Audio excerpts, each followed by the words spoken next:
This is really the Fighter and the Kid. Come on, baby. But we have Brian Shaw in the house, and I'm You have the world's strongest man in the house. Yeah, and you 4 times strongest and you man. dress like you're taking the SATs. Well, because I'm going to do a competition with Brian. We have two things to do this week. You can still dress nice. We're going to take a trampoline class. I said it, and then we're going to take a hip hop class the next day. It's going to be good. Yeah, and I've been Are you stretching. going to wear since something 4 in the different for that? I am going to wear something different. Don't worry about it. I'm going to wear something I can move in. And if you choose to go change right now, it wouldn't bother me. I'm not going to change right now. I'd like a little respect. At least my matches. I knew the world's strongest man was coming, and I matched. I think first of all, the way sandals. You Look, gave up. Hold on, these are not sandals. And you gave up. Hold on. It's raining outside, so everybody knows you these gave up. sweats show off what I'm working with in the backside. Bubba, love you. Yeah. Here's the problem. Yeah, I got a nice ass. He makes me look small. Yeah. You look like the pallbearer next to the Undertaker right now. You look like shit. No. Hold on. Listen. No, I don't. Listen. I know that's what you think, but listen. I think twice said you have a hell of a strut. No, I said stop. Yeah, he said stop strutting. No, I didn't compliment it. I asked you to maybe knock it off. But you said, how do you get your ass that amp? You said, how do you get some lady at Irvine came up. You said something. You were looking at it. What I looked at it because you kind of grabbed it and showed it. Yeah. And I said, stop strutting. Because I could feel your eyes No, burning they into weren't there. No. Some lady at Irvine went, is your older friend okay? I went, it is what it is. Yeah.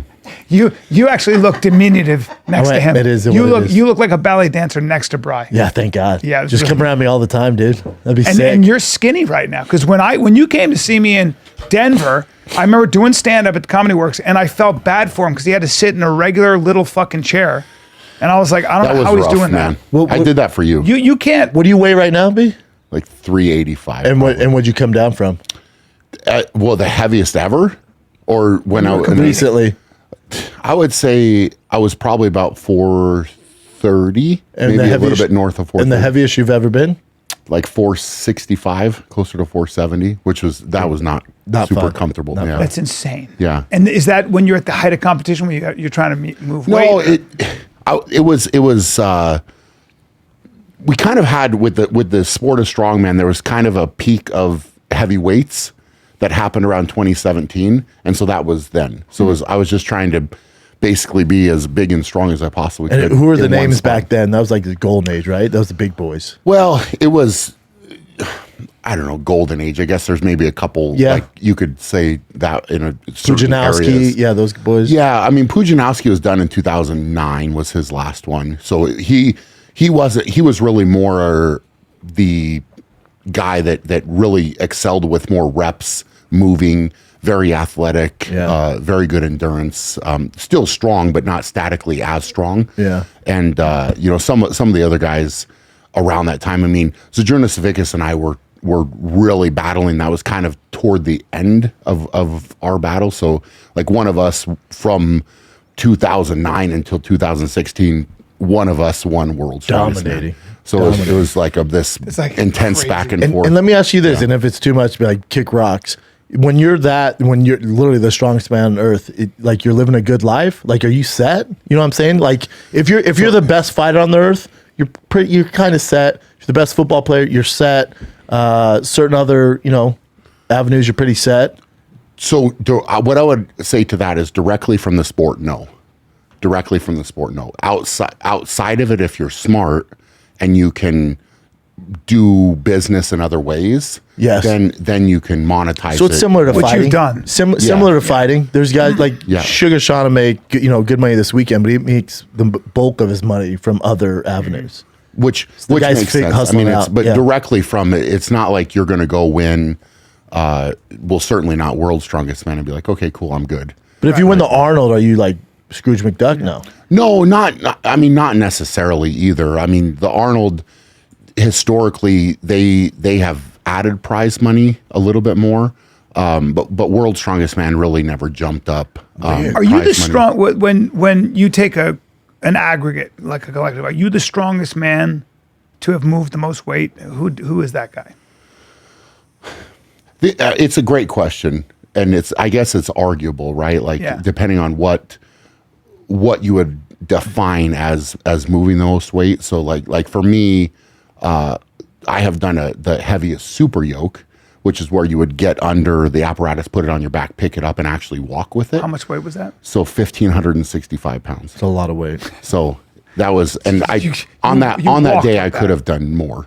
You know, Really? Yeah, for sure. Wow. It was just, that was a top weight, but I carried it unbroken, like for the course. Isn't it funny? And you have kids, so when kids go, "Oh, my dad's the strongest man in the world," they're like, "Okay, like legit." Well, that is his true. kids aren't lying. It's legit. The strongest man. When you've always been this way. Like, did you have this gift? You know, some people have speed, some people have. But wait, they're before really you get smart. into that, let him finish this because I just want to see. So the yoke, because that's a He'd great be the question. I strong- want yeah, to get into that. well, that'd make him the strongest. Yeah. So the yoke, but what were the other things? Well, There's a lot of criteria. people would probably look at a deadlift. Yeah. Right, because you're just a straightforward lift. How much weight's on the bar? Pick it up, stand up. Yeah.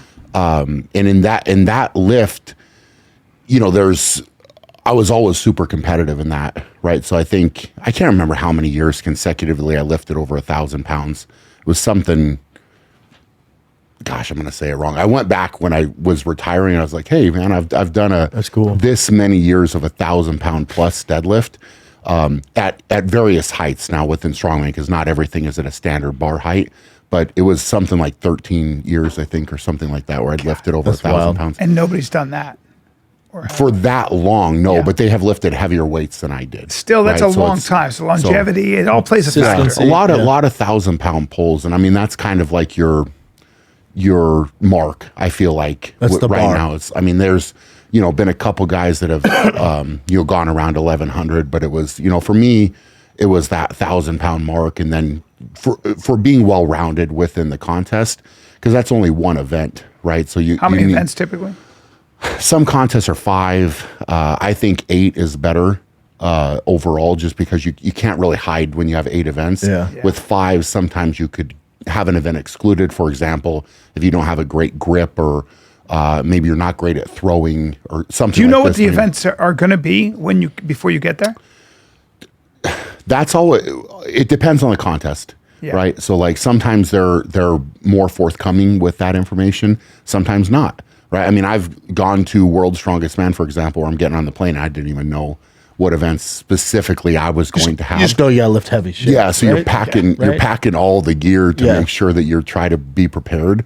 And sometimes you don't find out. I think that it's better within the sport of strongman to give the events early, right? So like for example, for our contest, which is the Strongest Man on Earth that we'll put on in August, I've already given the events now. So they can mentally prepare and then tune into it. So you get the best of the Shaw best. Classic. Yeah. Yeah. So Shaw Classic is the weekend, and then we officially crown the Strongest Man on Earth. So we have that trademark. And where's that at? In Colorado. In sweet. Loveland, Colorado. Oh, sick. Yeah. So we'll bring all the guys. It's going to be crazy. That'd be cool. You got to cover So that. it's going to be awesome. Yeah. So, but I want to get the events out there.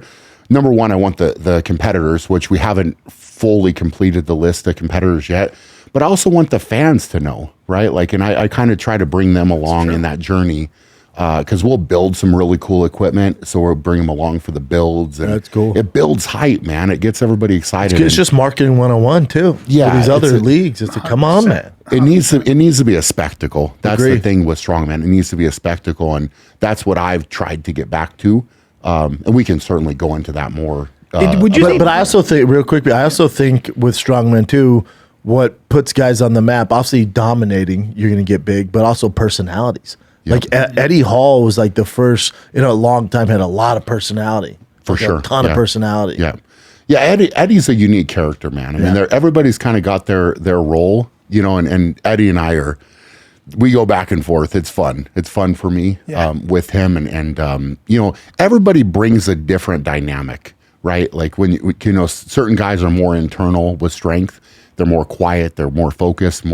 Some guys are external. Yep. They really put on a show, hype up, Showman, and they need to get into the mental place to lift that kind of weight. Yeah. And everybody does it a different way, which is fascinating. Cool. Right? Like it's Yeah. not every, I mean, I'm sure people with fighting too, right? Like Same with bodybuilding, like Olympia, there was guys where, for a long time, like Jay Cutler didn't have the best personality, so it kind of went down. Mm-hmm. But before that, you had, Ronnie Coleman, who had a great personality. Yeah. You had guys like Arnold Lightweight, Schwarzenegger. baby. Yeah.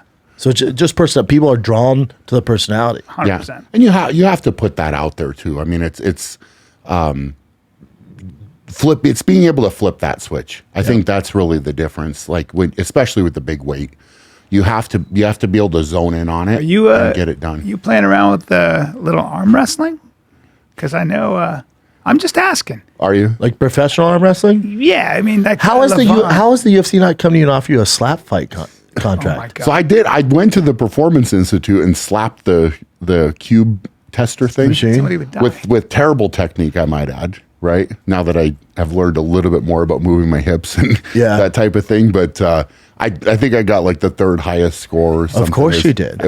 They were pretty excited. The guy was really excited that was standing there. Was like, oh, you have to do that. And I'm like, I don't see how power slap doesn't come. Yeah, doesn't come to like the top 5 strongest men and be like, hey, here's a mill. Go slap these schmucks. They've come to you about arm wrestling and different things, fighting. So arm wrestling, I'm actually genuinely interested in. Yes. I'm genuinely, because I really enjoy grip strength, and that dynamic is fascinating. Now there's a lot more to arm wrestling than just grabbing somebody's arm, and there's a lot more technique to it. So I would say there's more technique in arm wrestling than there is slap fighting. 100%. Oh, I would agree. Yeah, I would agree. It's all about position, and it's fascinating if you really watch it, because you have a lot of the setup and where you're going to go, what's your strength, what's your weakness, are you trying to avoid it, get into it, like this type of thing. So there's a lot to arm wrestling, which is fascinating to me, but it's, at this point it's been there, right? And with arm wrestling, it's something you can do later in life too. Yeah. Right. So you don't have to necessarily jump it. Yeah. Is it great to get in young? Of course, but it's something that you can do. And it's, I mean, compared to strongman, obviously easier on the body for sure. So, it's something have you been in touch with anybody like Devin or any of those guys? Yeah, he's going to come out, man. Oh, he is? Yeah, he's going to come out. We've talked about it, and it's just kind of like lining the schedules up. And so have you always just been a big dude? Like you always been just a giant? I've always been big, yeah. Always. So even when you're like 8, 9, you're just bigger than everybody? You're kind of, I think earlier you're asking a question about like, okay, well, where did this start? Yeah, how'd you get here? Yeah, and for me, it was like I would do things. It's interesting because when you look back on the path, it makes more sense. But at the time, I didn't know the things that I was doing were strange, right? So like I grew up and worked on my uncle's farm a lot, right? So you're throwing hay bales and that type of thing. But I'm only 11, 12 years old throwing full size hay bales, and it just, that was normal to me. It was normal because I just went and did that. Yeah. Now, in hindsight, is there a lot of 11 or 12 year olds throwing a 60 or 70 pound bale of hay around? No. Probably not. Yeah. Right. Or I would just pick things up and move them. It just was what I needed to do. So I did it. Yeah. Right. And it was just kind of like this functional strength that I was gifted with that I didn't, at the time it wasn't strange, but after looking back, as I played basketball, I think as my career got longer with that, I never played against anybody that was stronger than me ever. And basketball was your thing, not football? Basketball, yeah. How are you not just dominating offensive tackles? So this is a good question. So I grew up in Fort Lupton, which is a pretty small town. Yeah. And when I was growing up, the basketball team was what the town talked about. It was just, that was the focus. My uncle was a coach, one of the coaches. And so it was like, and you were tall. Yeah, I was. And it just kind of, I naturally gravitated towards that because as a kid, that's what I saw and I wanted to do. So the football program on the other hand was not good. I mean, there was guys who were skipping practice and I think won 4 games my 4 years of high school. Didn't take you serious. It was very hard for me because I'm too competitive to go and lose. Right. So now, granted, I guess you could make the argument if I would have played, it probably would have won some games. Yes, it probably would have helped. But probably won. It was just a focus, man. Would you say defensive or offensive tackle? Offense, right? Yeah. Just because he's too tall for defense. Yeah. Offensive tackle about his size. Yeah. Mm-hmm. So it would have been, not that I wasn't interested in it for sure, but it was just like the basketball was the outlet. Yeah, just football just seems like a no-brainer. Like if you would ask, just looking at him, like, yeah, for sure, football background. Yeah. And it would have, that big. I mean, I was, like in high school, I was 300 pounds in high school. So it was, high school. Yeah. Like before. How did CU not get whiff of this and just give you a scholarship? You know what I'm saying? Like you're up the street. Yeah. Yeah. It just, it was just one of those things. It's interesting though, because I think in life, sometimes doors don't open. Agree. And they don't open for a reason. Yeah. Right. Agree, bro. So I, played, like I said, and it was then that I realized more, okay, I'm playing against these other guys and I'm always stronger than them, always, right? I can just move them around. They, like even if they at that point sometimes maybe even outweighed me, I could still move them, no problem, right? And so it's just like I would set screens. Like, I mean, there's playing college basketball. One time I broke a guy's back, Jesus like Christ. just diving for a ball, and I mean, I felt bad about that. But I had knockouts. I literally had knockouts in basketball. And where'd you play at? Setting screens. Yeah. So I played 2 years of JUCO ball in Colorado and then South Dakota. Oh, nice. I went up there. So you played all 4 years in college. I didn't know that. Yeah. And just knocked dudes out with screens. I literally did, man. I had a point guard that loved it, man. He loved it because all you had to give him, I think it was 2 or 3 steps. But I would just set, and if my guy didn't call the screen out, this guy's just going full steam, and I would just set a screen. It's just like hitting a brick wall, right? And it would literally knock them out. Like, I'm not kidding, for sure. But it was legal. So now you know you're that strong. What was the seminal But you still didn't know moment? you were that strong. Like in high school, college, was anyone like, hey man, you should probably do something with this crazy strength you got, Bam Bam? So Bam Bam. I don't know if it just kind of naturally happened, right? It was one of these things where I was strong. Okay, I'm playing basketball. I really enjoy lifting. I love that outlet. And you know, to be fair, the training is what opened the door to play basketball in college, right? I had to start training to become more athletic, to jump higher, to run faster. And so once that happened for me and I saw the results, it was easy. I wanted to do it. It was very addicting to me because I loved working harder and getting You're more competitive results. as fuck. Too. I love it. Yeah. So it just and I could do the work myself, which was even better. So now I can put this work in and transform myself and have a positive outcome. So, you know, as I was going through, I started to love the lifting more than basketball in college, right? Especially my last 2 years. That was really like, I got frustrated because. And you were putting on weight too, right? You just, really easy for you to get up to 3. I could put on weight so easy. It was crazy. I mean, it's a gift, really. Yeah. You know, ultimately, like, you know, because you hear people like that can't gain weight, and I just go train and eat some more food, and I'd walk in it. But it was frustrating me because I feel like I would work hard in the off season to put weight on, and I'd walk into the season and they'd be like, hey, you got to drop weight. Or I would drop weight, and it was frustrating to me because I liked being bigger, you know. Yeah. And the basketball was interfering with your weight room time. Totally. Yeah. Well, I mean, if you're doing team practice, individual practice, conditioning, like all this stuff, it's hard. It's hard to keep it on. Yeah, you stay a skinny 310 pounds. Yeah. Well, I wasn't quite that heavy. I finished playing basketball at probably 270, 280. That's skinny. But super lean. Yeah. Yeah. So that's what I was surprised you had your shirt off, because most strong guys, you know, it's kind of they're big, thick, you know, fatter guys. I mean, you're fucking. You don't have a lot of fat. You're bodied up, dog. Yeah. This is I'm in better shape now for sure. Now that it's just kind of been this thing. So I finished my last contest in August, and at that point, it's kind of a transition, and then we started going into the fighting, which was major conditioning, and then backing way off of the training in the weight room, which was very different for me. That was a very different thing that I had to. So that certainly helped me to lean out a little bit, big time. Yeah. So it was a lot of that, and mentally a challenge as well to accept that, because I love lifting. I love it. Just so having to back out of that and up the training, because now, you know, as trying to be a fighter, lifting is not at the top of the list. No. Right? It's very far down, you know. And so that was tough for me, but I did it, and so that certainly helped me to transition over. But so take us back. So you get out of college, then when's the strongman journey begin? So I wanted to be a strength coach. That's what I wanted to do, right? That was I felt like it had helped me so much. I loved it. Natural outlet. So I went down that path and got a spot at Arizona State with that, and I got under a guy named Joe Ken, who's, in my opinion, the best strength coach there's ever been, or certainly one of them. Oh, I didn't know this. Yeah. So you studied the science behind it. Wow. Yeah. So I was a certified strength and conditioning specialist, went there.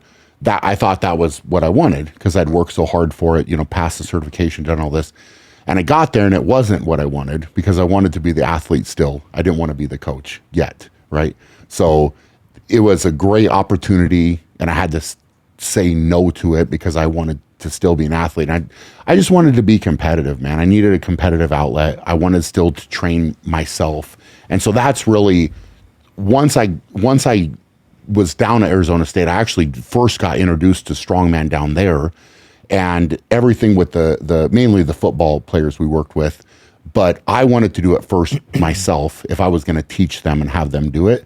So if we were going to have them flip a tire, I was going to flip a tire, right? And if we were going to have them go through a workout, I was going to do the workout because I wanted to know that how they would feel and also just the experience results. it. Yeah. And to be fair, the players, like you get respect, right? Like if you're training and you're in a coaching especially role, if you're crushing them. big time. Yeah. Well, Come on, just flip the tire. well, it was interesting. It's this easy. Yeah. I would say what was fascinating down there is some of the drills I had to hop into with the guys. And so you're assuming, okay, this is typically a, top 20 program. Yeah. Right. And these guys are, big time, whatever, getting down there. So some of the time there was an odd number in a drill. And so I would have to hop in the drill with some of the linemen, whatever. And I was a lot stronger than them. Yeah, right? no shit. And it was That's crazy. another like So it's another. It's like bell. these moments kept happening. It was like, wow, this is crazy. I figured they would be I'm stronger. stronger I would than these guys? It would just happen to you. You'd be like, oh, I can bench more, I can deadlift more, I can all of Yeah. it. It was just kind of these doors open, and then while I was down there, I obviously got introduced to strongman, and I loved it. So the only break we got during the middle of the day was like 1 o'clock, but in that area, you're talking like in the summer, 110, So hot, 115, 120. And so I was going out and training, right? And for the longest time, I had like scars from flipping tires because it would burn your shoulders because it was too hot. Because I'm on a turf field flipping a tire, or the farmers were so hot it literally burn your hands. So you have to bring out like ice water and towels to try to cool them down. Jesus. I just loved it, man. So that was the only break I got because I had to be there at like 4 a.m. And when they introduced you to strongman, who was the main strongman back then? What year is this? So this would have been around 2005, right in that time. Pujanowski, yes, right? He was the man. But was there a Marius moment was where one, you did the Thomas Inch? So this happened there too. So we went to the NSCA conference in Vegas, and in between expo times, one of the booths had a Thomas Inch dumbbell. So it was actually Bring up a Thomas Inch dumbbell, Chin. Let's take a break from talking to Brian Shaw. Ladies and gentlemen, the heat will be cranked up in Miami, UFC 299, but the action will be even hotter at DraftKings Sportsbook, the official sports betting partner of UFC. New customers who deposit $5 or more can get Brian Shaw's literally showing me his tits. As I'm doing this. New customers who deposit $5 or more can get a no-sweat bet up to $1,000 back on a bonus bet. What's a no-sweat bet? Is that what you asked? All right, it's like getting another chance. If you take an L, take one on the chin, you get another shot at victory. That's right, get a bonus bet back in the amount of your original bet if your first bet doesn't hit. Download the DraftKings Sportsbook app now and use code FIGHTER. New customers can get a no-sweat bet up to $1,000 if your first bet loses. Only on DraftKings Sportsbook with code FIGHTER. The crown is yours. Guys, if you have a gambling problem, call 1-800-GAMBLER, or in West Virginia, visit www.1800gambler.net. If you're in New York, though, call 877-8-HOPE-NY or text HOPE-NY 467-369. In Connecticut, though, help is available for problem gambling as well. Call 888-78-97777 or go ahead and visit ccpg.org. Please play responsibly. On behalf of Boot Hill Casino and Resort in Kansas, 21 plus age varies by jurisdiction, void in Ontario, one no sweat bet per new customer, issued as one bonus bet based on the amount of initial losing bet. Bonus bets do expire 168 hours after issuance. See dkng.com/promos for deposit, wagering, and eligibility restrictions, terms, and responsible gaming resources. So if you guys know anything about True Classic, I'm always in it. like my underwear right now are True Classic. I believe this is a True Classic sweatshirt. Oh, look, my t-shirt. So I just swear by it. I'm going over there right now with Brian Shaw, who's going to be fitted with some True Classic stuff. That's going to be exciting. It's got everything you need. To me, it is my go-to when it comes to t-shirts, when it comes to sweatshirts, when it comes to sweatpants, when it comes to button-downs now. I wear my jacket, my down jacket is unbelievable, lightweight. It's the best thing. Everything about their clothing is incredible in terms of quality and how it fits. For a limited time only, you can get 25% off when you shop now with the exclusive link, trueclassic.com/fighter. I guarantee you will love this stuff, okay? They've got the moisture wicking, odor control, quick dry, antimicrobial workout, shirts and all that stuff, super stretchy joggers. All their shirts are made to accentuate the places the eye goes first. This is what made them famous, okay? Their t-shirts just make you look better. They're tighter in the arms and chest, but with the perfect amount of room in the midsection. And the best part is True Classic sells their premium products in packs to help you save. So you can get started with a 2 or 3 pack of t-shirts today and just feel the difference yourself. I'm just telling you, you will love it. If you're ready to upgrade your closet, shop now. Here's the exclusive link, trueclassic.com/fighter. Save up to 25% your first order. And I'm telling you right now, this is a great way to support the show, but no matter how you move, make 2024 a comfortable year, but a classic year and a high quality year. This clothing actually lasts. It doesn't break down. So that's trueclassic.com/fighter. So Richard Soren was there, and this is early on when he had started Soren. Actually, I don't know when he started that, but so it's I think the original was 2.47 inches, the handle. So just about a 2.5 inch handle, 172 pound dumbbell with globe ends. 172 pound dumbbell. Yeah. So the globe ends is what makes it really hard, and also the thickness of the handle. So it's dubbed the unliftable dumbbell, right? So it takes an enormous amount of grip strength to squeeze it hard enough so that it doesn't roll out of your hand. Oh, interesting. Because you can't put your hand all the way around it, in other words. No, the handle's big enough where you have to just squeeze it. It's really, if your thumb is strong enough to stop it rolling, you can typically pick it up. But it's a fascinating thing though, because it doesn't seem, when you look at it, it's not super imposing. Right. Right. It's not like, oh my gosh, I can't lift this. And most above average strength men could lift a 170 pound dumbbell with a normal handle. Yeah. Which is why it gets them, right? Like one of the funnest times I ever had with this dumbbell was at the expo for UFC 100. And all you had to do, you were there? I was there. I love it. Yeah. All you had to do was lift it onto a 4-inch block.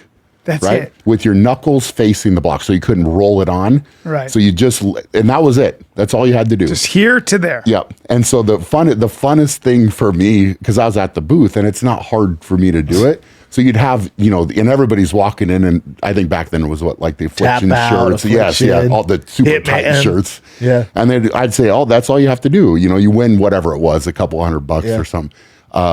And they couldn't do it. And they're like, oh, there's got to be a trick. There's got to be a trick.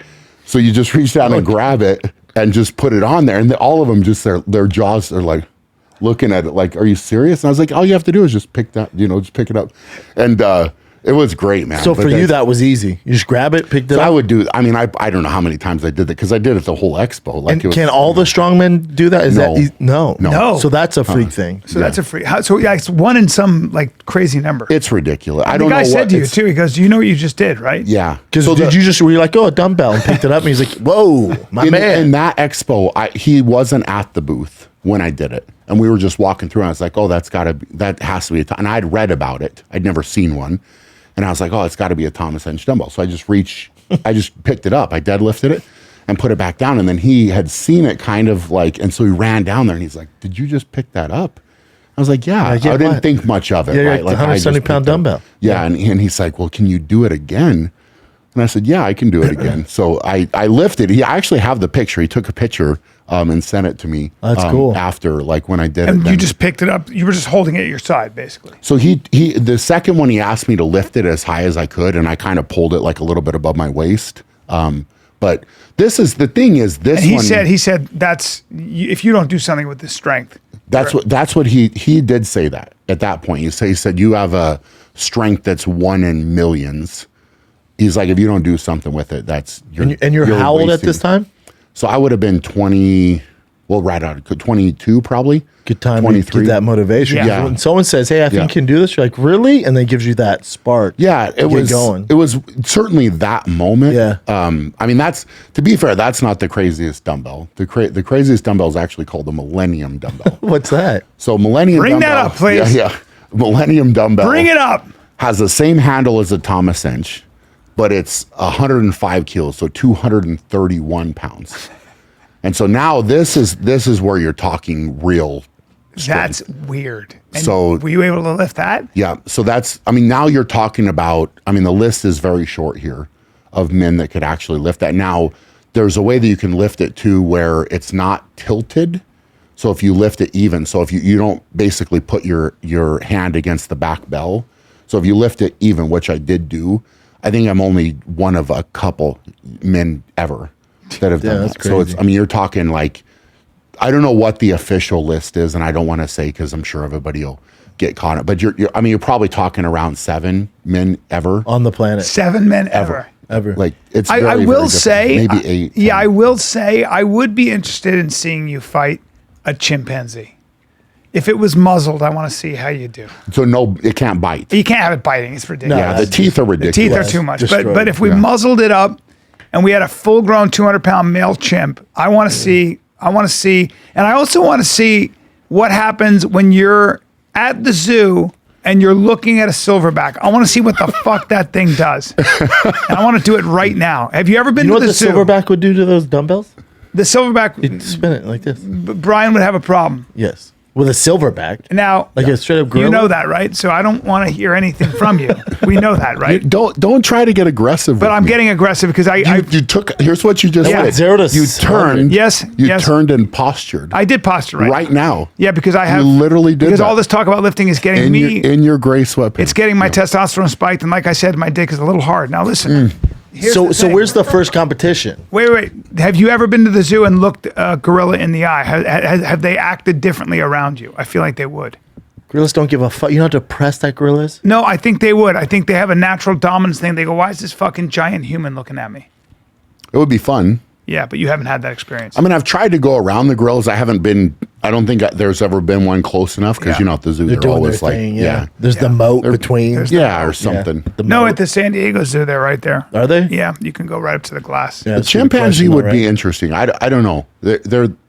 It's crazy though the strength that they have. Yeah. Wild. Right? And, It's and wild. gorillas vegetarian. Oh yeah, yes, sir. Now, Wow. now chimpanzees will eat meat, Yes, but your gorillas don't. face and your dick and Yeah. everything else. But we know Why? that. Why that? Why do go- you need to say that? Because they go for your dick. No, they don't. No, Yeah, no, it's they- the first thing they go for. Do they really? They go for your cock. Is that true? Yeah, your the males go for your wieners. face and your fingers. Now here's the thing: 'cause they don't want you to. They're like, Is that true? Yeah, they're like, I don't like you. You're not Okay. going to breed. Yeah. And no, so if for real, chimps. So if there's the primatologist at the San Diego just said we don't have chimps, we have bonobos. Said they settle everything with violence, so they're very hard to deal with. And if you look at chimps, they have scars on their wrists because the they're first trying thing to they mess do each is they other's go hands up. right for each other's dicks and they cover up like that. Well, I can see. Then you don't get to breed. And that's how I would fight Savages. you. Just so you know. That's how. Just so you know. You would fight me. I would go right for your dick with my. I'd chimpanzee your balls. Yes. And you'd have a big problem with me. Okay. Now you would kill me in a fight, but just know if it came down to it, and we were in a prison cell, You would go for that. we had to assert dominance. I'm going right. Going now. for the wiener? I don't. I'm going for the wiener. I don't know how you want me to respond to that. Yeah. You don't don't- have to. Don't worry. I just wanted now. Yeah, but Why? you're the I don't only even know human why we being- needed to go there. I understand. I don't You're know the why only- we needed to You're the go only there. human being It I'd really like to derailed see. this. I'd like to see how you would do against a chimpanzee. Look at that. Chimpanzee muscle exceeds human muscle and maximum dynamic force. I do actually, in all bullshit. By all how much? bullshit aside- 1.36 Yeah, times? I wonder why though. They actually haven't figured out. I don't think maybe they have a higher fast twitch fiber content. I don't know how they get this at.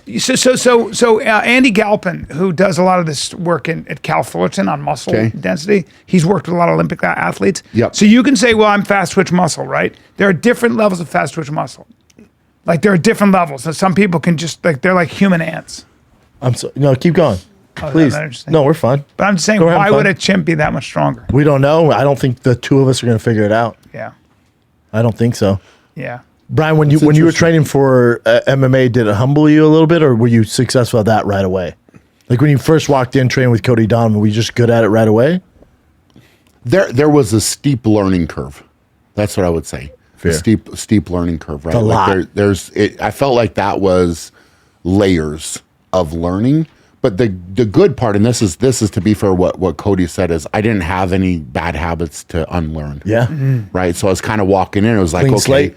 I'm coachable. And he's a good teacher. Really good best. teacher. And so you mix that together where he can teach and I'm coachable, I'm listening, and then applying. Right. Yep. So that's where we were able to make a lot of progress. So I mean, he said a couple different times, and I don't feel like he was blowing smoke, but he's like, hey, I think we're literally months ahead of where I thought you would be, great. right? Going in. So Your punching came together Did quick. you gravitate towards the striking and grappling more? I would say grappling. Yeah. Yeah. That was our plan, right? Like Get the guys down, get ground and pound. Yep. Control the outside six, get to the wall. And then there was a whole system that we had around the wall. Cage, yeah. And it was great, man. But I could apply it. Just to clench. Well, you had Derek Wolf. Mm-hmm. And Derek was great, man. Himself, yeah. Super freak. Yeah. I did think it was interesting. I saw Derek sent me a video of you guys training, and you just kind of picked him up pretty easily. And the single leg high crotch was a good. I wanted to do that so bad. Yeah. Like it was. that was great. your go-to move. Well, I don't know, go-to move, but I really wanted, because there was a couple times. Well, you're training, right? You don't want to hurt your training partners, but it's just like, man, if I could get this and go full force to the ground, I was so excited about that. It was just like one of these things. Your opponent. And then the elbow at the top was the one, like, so if you're able to get a takedown, kind of make them work really hard to get back up, and then right at the top, as soon as they got up, it was just this elbow that would be ridiculous. Just bring the elbow, like massive. I was so excited about it. That was the thing that I think was like, that was going to be the finisher. Yeah. In my mind, it was the way I was envisioning it. Yes. Was like, all right, I know what's going to happen here. Yeah. And this I'm so excited about. Your issue in fighting is finding opponents. Like there's no super heavyweight division in America. It's just not. There's not enough big guys. None. There's barely good enough heavyweights at 265. It was, I mean, and I went into this, it was an opportunity, right? It was a one-off opportunity in my mind. It wasn't meant to be a long-term. Yeah. It was like, I'm going to go in and approach it as serious as I possibly can, just like I do everything else. And so I got the right guys. I had the right coaches. We were executing everything. Everything was ready, and that's what's so disappointing. And I know they were disappointed too, like all of us were, because it was there, right? Like, and all the work was being put in.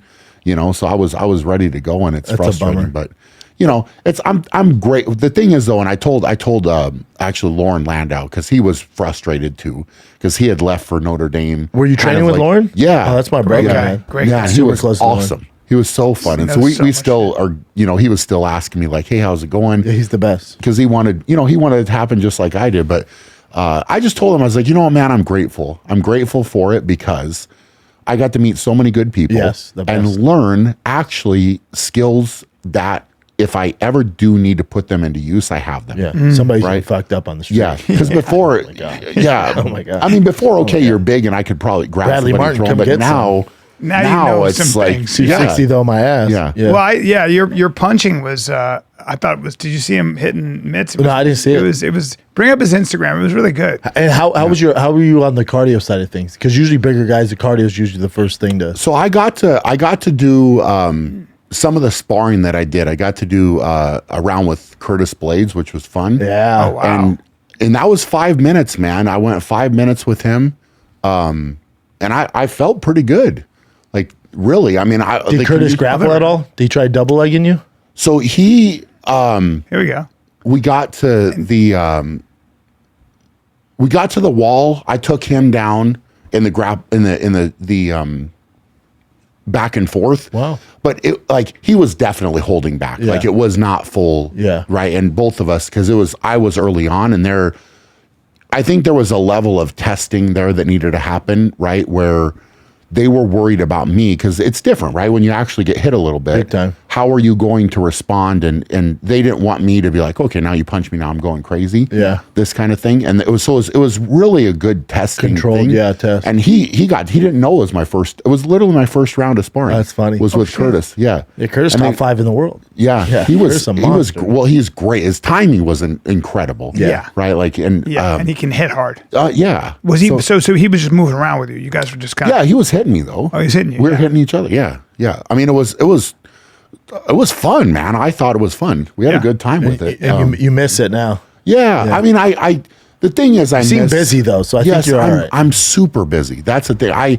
It really put a strain on a lot of things, right? So I went in this head first, but also there was a lot of money on the line. Yep. Right. So I was like, okay, I can make this commitment. I can sacrifice, and you have to shift things in your life around to make it happen, which is what I did, and I make a commitment to it. And then I can't do things halfway. Yes, sir. I'm not capable of that. So it's like and my wife was like, look, this is tough because, we're running businesses together. We're doing things. And it's like, well, I'm always going to train. And the other thing is the training, I had to leave to train versus like when I was doing strongman, I had everything built for me here. Yeah. So I could That train. changes I'm amazing. not driving. And now a lot of the driving was almost an hour one way. The worst, yeah. Then Welcome you're- to fighting. Yeah, it was It's a constant. nightmare. You It used was to drive down constant. to like Long Beach, Orange County. yeah. I mean, an hour and a half. Every day, yeah. 2 hours. Yeah, and then you're training, you're coming back. So it's just the amount of time that I was away was really difficult. Really Especially when you difficult. got two little boys. It was a one-off thing. Like, so that was the commitment. And I think the probably the hardest part is for it to not happen Yeah. after all of that that sacrifice? Yeah, was, man. because it was ready. Like I was I was ready, and Cody said that Vinny was both of them and everybody was on board, and it's like I feel I'm like between the comfortable. people Cody knows and I know, we could find you a freaking fight, man, if you're looking for one. Right. Fuck yeah, we could. Right? Yeah. But who would be like who would be? It's tough because who's gonna? You'd have to be the size of Brock Lesnar or something. Even Brock's too small. Well, Brock can walk around Brock's- at 300. No, I think Brock's bigger than that, under right? 500. Doesn't he? Or is he No, about 300? no. Is that right? Yeah. God, that gives you an idea how big you are. Yeah. Yeah. Oh, it's Brock be tough is to find an huge. opponent. It'd have to be another strongman, probably. I would imagine. Which is what? Yeah. It's what Fight it was Thor, supposed to be. dog. Fight Yeah. Thor. Thor did some jiu-jitsu with Gordon Ryan. He did. Yeah. And yeah. he came back to me. He's like, I don't get it, man. Like, I Yeah. thought I'd do well. I was like, excuse me? Yeah. I go, he's the best in the world. I said, that's insulting. That'd be like me being frustrated I can't deadlift 1,000 pounds. It's Well, not my thing. And I got to go down there with Gordon too. It was wonderful. Man. Oh, you did? Yeah. And what was that? Did you roll with him? Yeah. A little bit. Right. He set it up. It was actually more serious. We had two guys with him that were both around 300 pounds. Oh, wow. Give or take, maybe 320. So bigger guys. And the way that he set it up, it was like coaching, Yeah. but then it was like, all right, here's your goal. So we're going to start in this position. You win if you do this. You win if you do this. That's cool. And then it was just that way. But then it was those two would cycle through. So I was in the whole time. And so it was tough, but they're both experienced guys These too. were So probably black belts it for was Jordan. it was good though because they were both bigger. Would you fight another strongman? Would I? Yeah. I was willing to. Yes. Yeah. Yeah. Oh, was that the Thor's a opponent? lot Yeah. younger. Yeah. He's lot. 6 years, something like that. Yeah. Isn't he like six- 30 at the most? 35, I think now. Is he? Yeah. Really? Yeah. 35. like You're 30. right. Oh, okay. Okay. Yeah. I thought he was older. Yeah. Yeah. And that wasn't on the table? That one never was. That's no. an interesting rivalry with you guys. Yeah. You know? No, it was. Yeah. I mean, both of us, it's was certainly a rivalry. Yeah. I mean, we got to compete for a lot of years together. His Did you guys get along like when you're competing with someone like that? Do you just not talk to each other? So I would say with Hafthor, we went through different phases, You did. right? And so there was different times. Because Yeah. I know my feeling with you is that, you and I get along, you're a great guy. Yeah. But what if somebody's competing against you, Yeah. they're not your friend. No, for sure. I'm too. But is there bad blood? You know what I'm saying? Like, is there bad blood amongst the strongmen? Like, I feel like all you guys are pretty chill. You're lifting weight, so it's There- not like you're punching each other. There is for certain guys, right? And you're not that. punching, but it's, the only, I would say the only kind of altercation that we ever really got into was in Brazil at a contest down there. And, You and Dor? Yeah. What was it over? It was a dumbbell event, right? And the way that, and to be fair, it wasn't completely on him. It was on the referee. That makes sense. So the way they had set this up, and I don't want to like take forever because it's a little bit longer, but basically the referee said he was going to stay in a chair because we were in front of an audience, and he's like, hey, you have to face me, so you can't turn. And sometimes with the circus dumbbell, the referee will walk around you to give down calls, but in this instance, he said, I'm going to stay seated. If you drop the dumbbell weird, you need to turn it to face me to get a down call, which is fair, right? So we went out. The dumbbell was really light for this contest. So you really had to be quick with your reps. And so, I had done one more rep, I believe, than the guy in second. So it was a big number of reps, like 11 or 12 reps, something like this, right?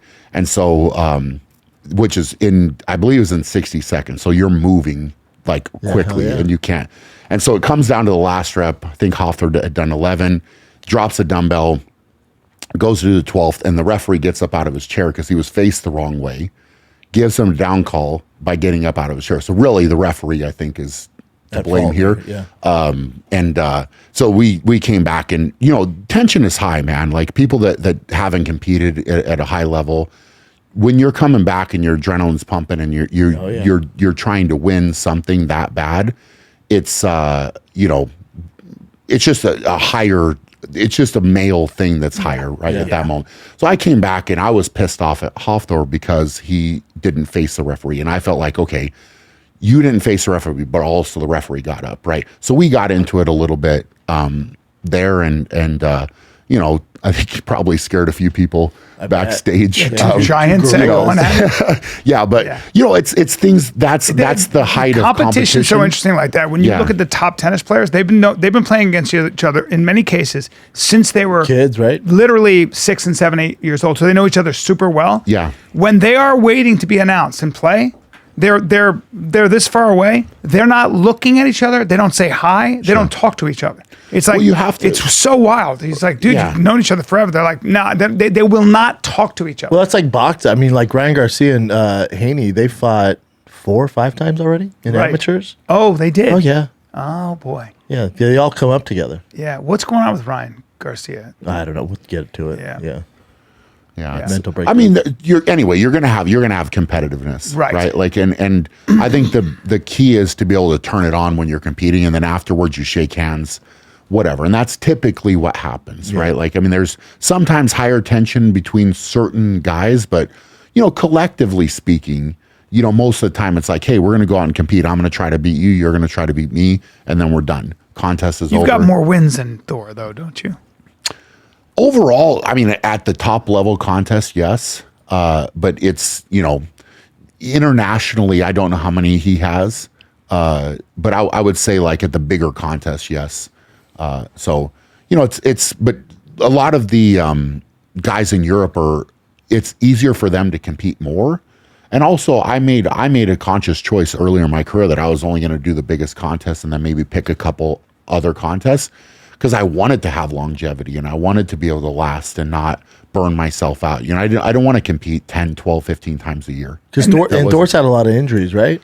Not a lot, actually. He did pretty well with avoiding injuries. I mean, him and I both did. To be fair, like, the only, like, knock on wood, massive injury that I got was I detached my bicep in 2012 and had to have that reattached. Yeah, that's not fun. That was just from me training not smart. Yeah. But and I noticed that when we worked out, you were really careful, even with lightweight. Like, you're serious. Yeah. If you're like just demonstrating, you take it so seriously, because any little detail can fuck you up. And that's what it is. But I mean, for him, he tore his back. That's the biggest thing for him, and it is about him. But he's coming back. I mean, he's coming back to strongman, and it'll be interesting. He just did some deadlift over 1,000 pounds. I saw. Just this last weekend. Yeah, and that looked great, man. Yeah. So I mean, certain things, it's like once you've been there. I mean, that event, like within the sport of strongman, the deadlift there, because they competed at the Arnold.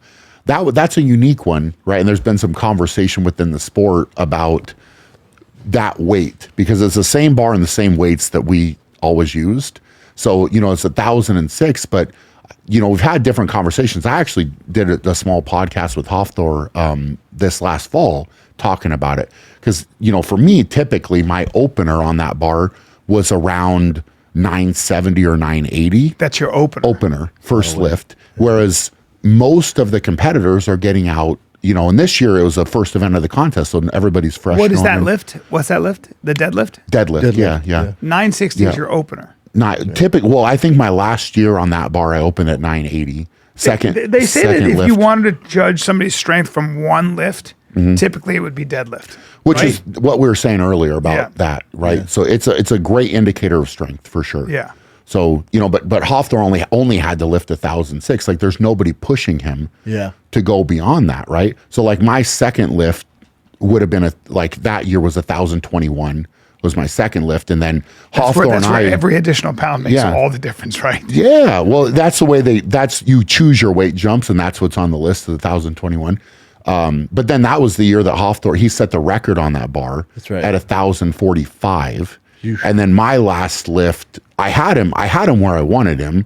My last lift that I call was 1,051. Damn. Right, and that's where I tore my hamstring on that one, so I didn't lift it. But that would have been I played the cards right. Have you had it where in training, getting ready for the strongman or whatever, Arnold, whatever it is, or the Brian Shaw Classic? Have you had it where in training you lift a lot more than you do when game day? No. Never, right? No, because the adrenaline and everything. You right?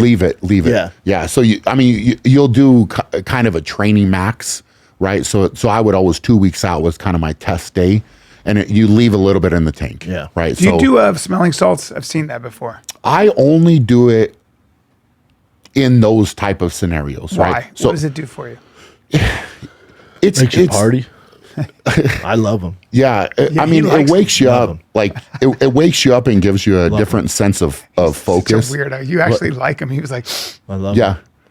They're not. I don't mind them. The thing is, I never overuse them in training. Yeah. Right. So some competitors you'll see do it almost every training session, and it doesn't have the same. In my mind, it doesn't have the same effect. Yeah. No, you get so used for to me, it. I wanted it to have this adrenaline release, sense. right? So you know, that's it's like, what it does. So it releases. Yeah, it's like it wakes you up and gets you ready to go, but it's kind of another addition to that switch that you're flipping on.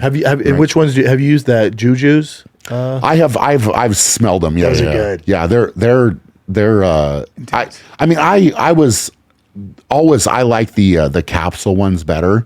So I just had a routine where I would put it behind my ear.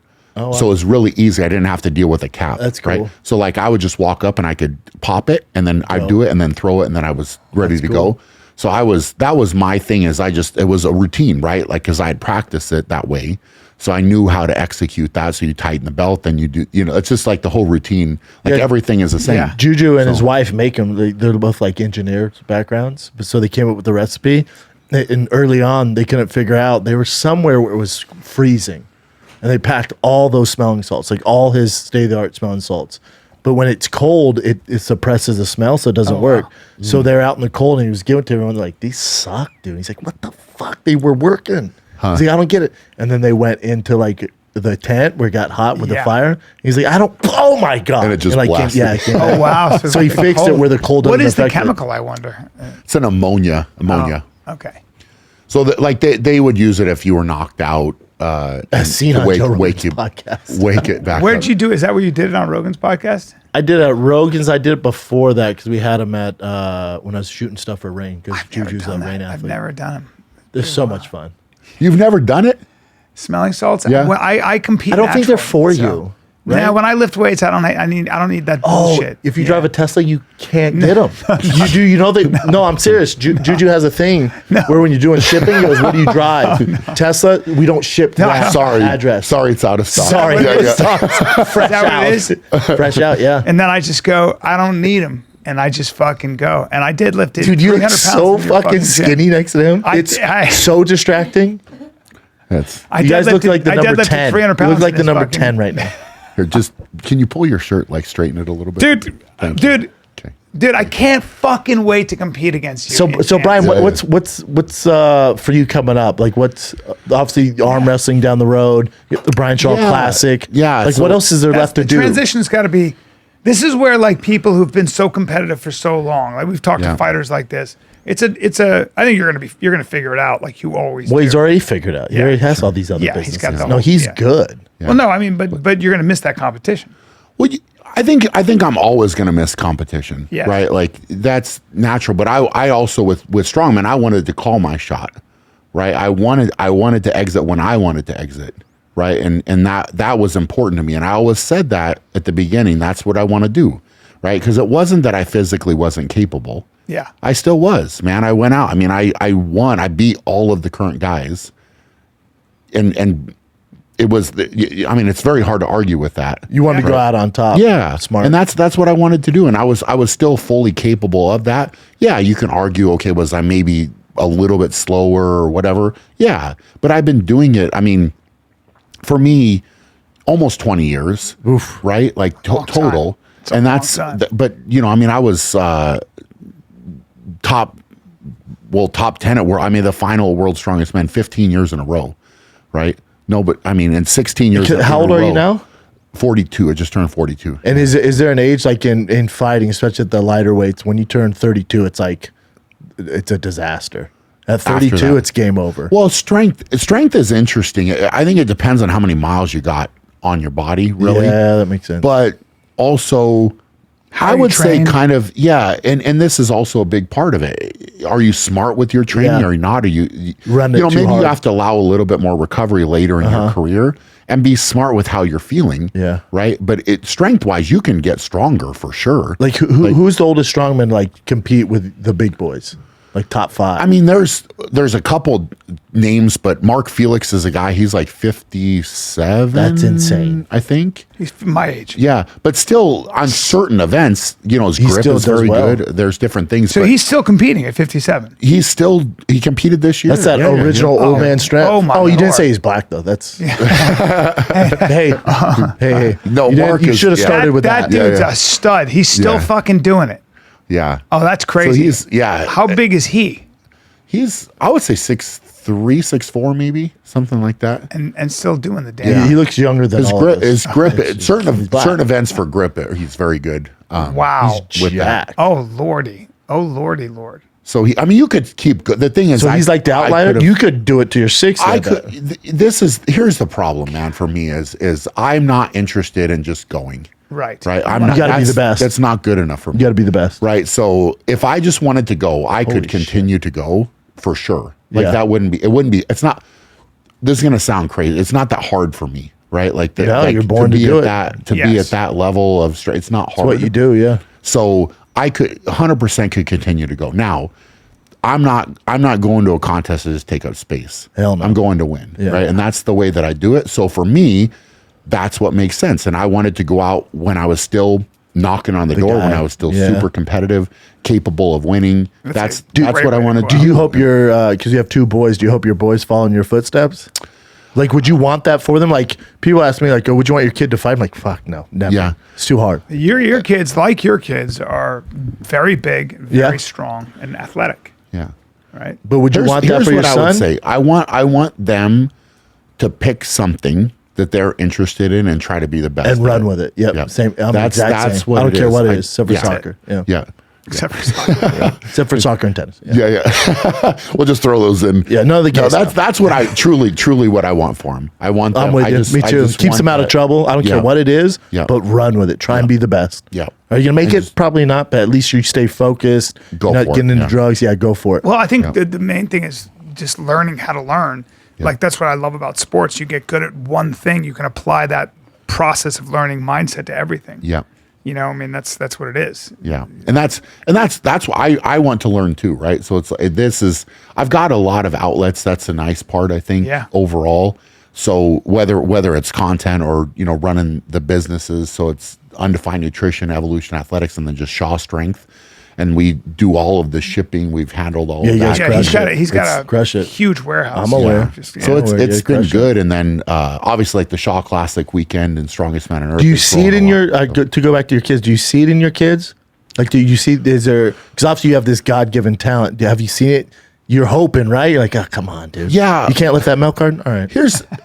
All right. You can't lift that. It's- Okay. Yeah. Okay. You leave shit around. Mike, You yeah, I leave mean- just stuff lying like a 30-pound kettlebell. Can you bring up that 12 pack? Sure. 3. I mean, I think they've both done things that I was impressed by. Yeah. Because Yeah, they're just already, in the gym, right? So I had now he's 7, but I think he was 6. Like we had a 100-pound dumbbell.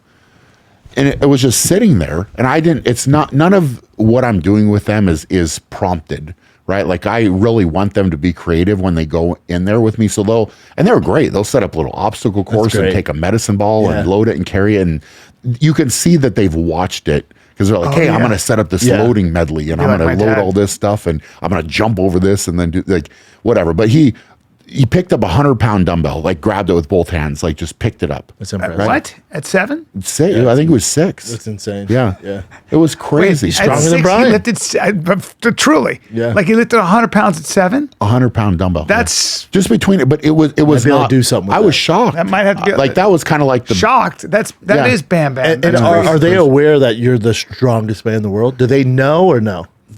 I think You got to flex on them a little bit. they right? have.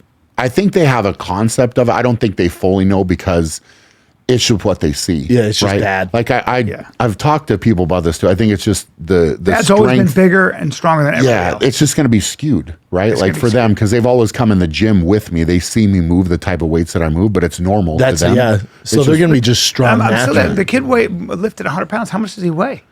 He was probably, at that point, 70, maybe 60, 70 pounds. I don't know exactly where. Astonishing. And how old is he now? 7. Yeah. That's astonishing. Yeah. And But it's not He's a really, bigger kid. Yeah, bigger. I think our younger one is the one I would say that's got the competitive. That's how it goes. Like he's competitive. And he's more like me. Like Yeah. I was like that because I had an older brother, the too. same thing. Oh, you did? Yeah. Same. And it was always like trying to keep up. Is your with brother him. a giant or no? No, I mean 6'3" probably. Like Normal, so, you know, kind but of. Yeah, not like super. Ain't I mean, that a not like bitch? this, but Yeah. No, but, Yeah, yeah. but I'm dense. Are You you? know that, yeah. Are you dense? Are you? Yeah, so I keep myself. The way I work out is to keep myself purposely dense, but not as big. You don't see the. So what I do here's is the I thing. work out for You're- strength, not size. I know, but- I'm not interested in blowing up. I know, but that's stupid to like me. the I way wanna that be- the way that you're answering that dish shows me goosh. like it's insecurity. No, coming out. because like Bruce Lee, so it's very tight. So I'm very tight, and I'll show you later. Keep it tight? but I keep it. Yeah, I keep it dense, and that's how I work Were your, out. not were your this. parents? I would assume your parents were super supportive all the way, They were, yeah, they didn't understand it. Like, and there was no money back then. So like, No. you're doing what? You have a It's- college degree. see, this is the interesting part of it, right? Is getting into it. I was told, well, number one, I'm told like, okay, you're not going to be able to do that. Number two, there's no money in it, so you're pursuing this and It's also you don't know why, sacrificing- right? You're just, like, driven to. And I said I'm gonna figure it out, right? Yeah. Like there's a way to do it. I can figure it out, and we can do it. And it's opening different doors along the path, and it worked, right? But it was like something that everybody didn't necessarily see. Yes. and that was okay. But I'm going out and That's what it takes. training by myself, and I have this vision of what I'm trying to do, and it's to me it makes sense, right? And I love the grind and the sacrifice and everything that goes along with it. So for me, I was having fun too doing it, but I was sacrificing to get somewhere. Yes. Right. So this is the interesting part of it, because early on, especially younger 20s, right? You're having buddies that are going out and whatever it is. There's none of but for that. me, it's like I'm going to eat and sleep and train, and I wanted to do that, and Priorities, yeah. it'll pay off. It'll pay off, and it did, right? But it was a sacrifice that I had to make at that point that was difficult, and I was willing to make that sacrifice.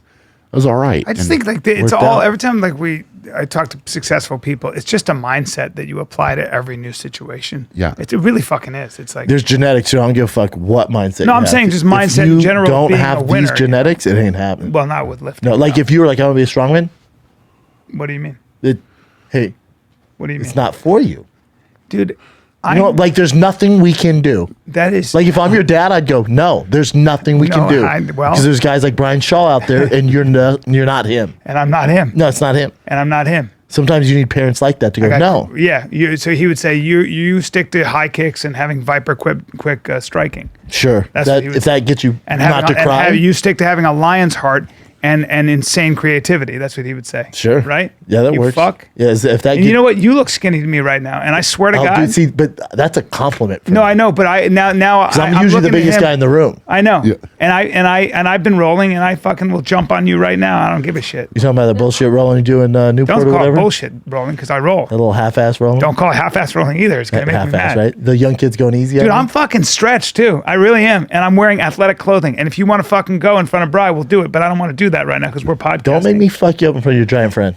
I don't want it. We're having a nice time. Listen, I will kids. fuck you up in front of the Kids, strong try to man. calm down, please. Yeah, I will fuck you up in front of the world's strongest man just to prove a point.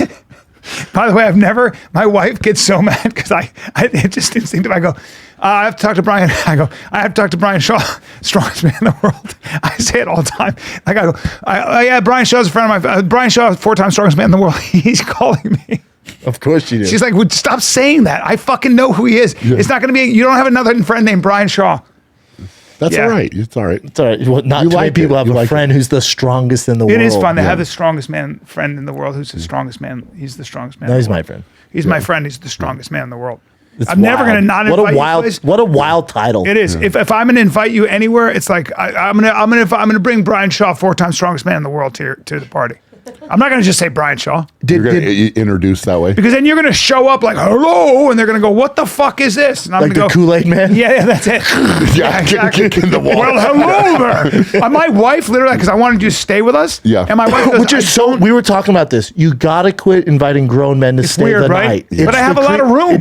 When you look like that, the whole thing's creepy. It's a creepy, The but whole, you know, the whole and vibe. I am creepy. But the thing is this, I wanted to take our friendship to the next level. Like, you know, in the middle of the night, you want a glass of Ovaltine? But you know, the No. bed that we have, the No. fucking bed that we have. She goes, I don't want him to get in that bed. It might not. Yeah, do you have a hold him." special bed? Like Shaq? So, all right. So here's what we did with the bed situation, because my wife isn't big No. at all, right? Normal, so I normal. always like the requirements of the bed for me are different than her. Yeah. Very simply put, right? So we tried to get a like a split California king, so I could adjust my side and she could do hers, and you know that type of sleep thing. numbers that go up and down, but just so a you could giant put one? it softer or harder, and then Yeah. it's got like all the special heating and cooling, all that. You stuff. need all that stuff. Yes. Okay. Are you going to let me tell the story? I'm or sorry, not? but Are you just gonna Tell a story about this Like goddamn heating bed. and- I'm trying to answer the question. Please. I Okay, apologize. thank you. Yeah. Okay. Go ahead. You always interject I'm at just the wrong asking moment. questions. Okay? Go. Thought you'd be better. All right, Brian, what bed do you right. use? So, Let me guess, Helix sleep mattress, here's standard? what we did. Here's what we did. Is that was not big enough. The split California King. So the California King's longer, not as wide. Right. And I was so angry because I couldn't fit on the side. I said it didn't work, right? Because I couldn't move at all. Because I'm just like this, That and sucks. that's as wide as the bed is. You're too big for life. So I said, all right. I went to the store and I said, look, here's what I want to do. I want to get 2 queens and just put them side by side, right? And then my wife can be super happy with hers and I can have mine. And it's like a bigger split California Yes. King. Yes. And so That- that's what we and did. That works. Yeah. And then for like cars, you're good. Like, you're so big. So like for car, Well, planes, Yeah. you have to fly first class, and you have to fly. It's got to be a certain. So seat I first class. was super disappointed with the plane today. You were. Yeah.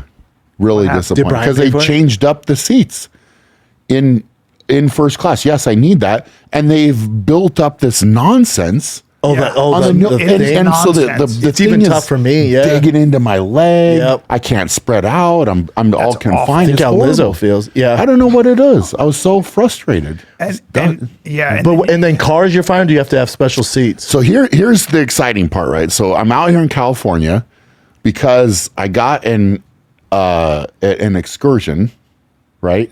So 2002 Ford Excursion. I'm very excited about this, right? Wait, You rented one? Or you bought one? So I bought one. It was 2002 or 2022? No, they don't make it. They only made it. They stopped in 2005. You know how you drive like a Tesla? This is the exact opposite. So there's like the Hummer, then there's the Excursion. Yeah. It gets like 4 miles a gallon. It's the biggest production SUV. They're so dope. Especially if you lift them, they're dope. Yeah. So I got it and I was like, hey, I'm going to fix this thing up, whatever. So Banks Power reached out and they were like, hey, we heard you want to fix this thing up, whatever. So our shop is here in California. Oh, sick. So we're gonna pick it up, bring it here, and we want to fix it up and do some videos with me and stuff. So I was like, man, that's great. Dope, man. Let me know what you're doing. I'd love to come by. That'd be cool. Yeah. So they so I'm meeting them out here in a couple days. Oh, cool. Right. So, Friday, right? Yeah. So the Ford Excursion, you're big enough that thing's massive. I'm so excited, man, because it's open. They don't have all the you want to fit into Hummer. The Hummer won't work. Have you tried fit one? So they're tough for me. So truth be told, I wanted a Hummer. Right. So they came out when I was in college, and I was like, I want to buy one of those. So I got to the point where I could buy one.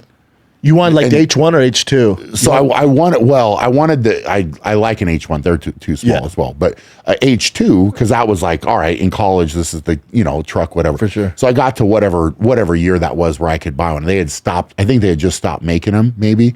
And I went and I was like, all right, I'm going to go get this. And I found one that was like, used, but had really low miles, whatever. Yeah. And I went to test drive it. I got into it, tried to put it in reverse, and the knob deal sticks out, and you have to push it in. Yeah. Couldn't get it past my leg. God, couldn't even back it. I was so pissed, man. And like sport cars are just, it's not even, it's not happening. Yeah. You're not getting in a sports car. No. Maybe a Ferrari. I did drive a Ferrari. It was questionable. Yeah. Very questionable. Like Wreck-It Ralph? Like whether it was safe or not, I don't know. But the Hummer thing was so disappointing because I was like, I was pumped about that. I wonder if the Tesla truck, the new Tesla truck. No, he doesn't like gay stuff, Brian. But bring up the new Tesla truck because that thing is badass, Brent. But they're not big. They're huge. And they rust. They rust. They rust? Yeah, they have problems rusting right now. Yeah. That's a big truck right there. That's a man's truck. I don't know what you're. I don't think so, B. The cabin doesn't look big. I don't think the cabin's big enough for you, buddy. Yeah, Excursion. He has an Excursion. So, anyways, the Excursion, I'll let you ride in it. You'll see. Yeah. It's massive. Yeah.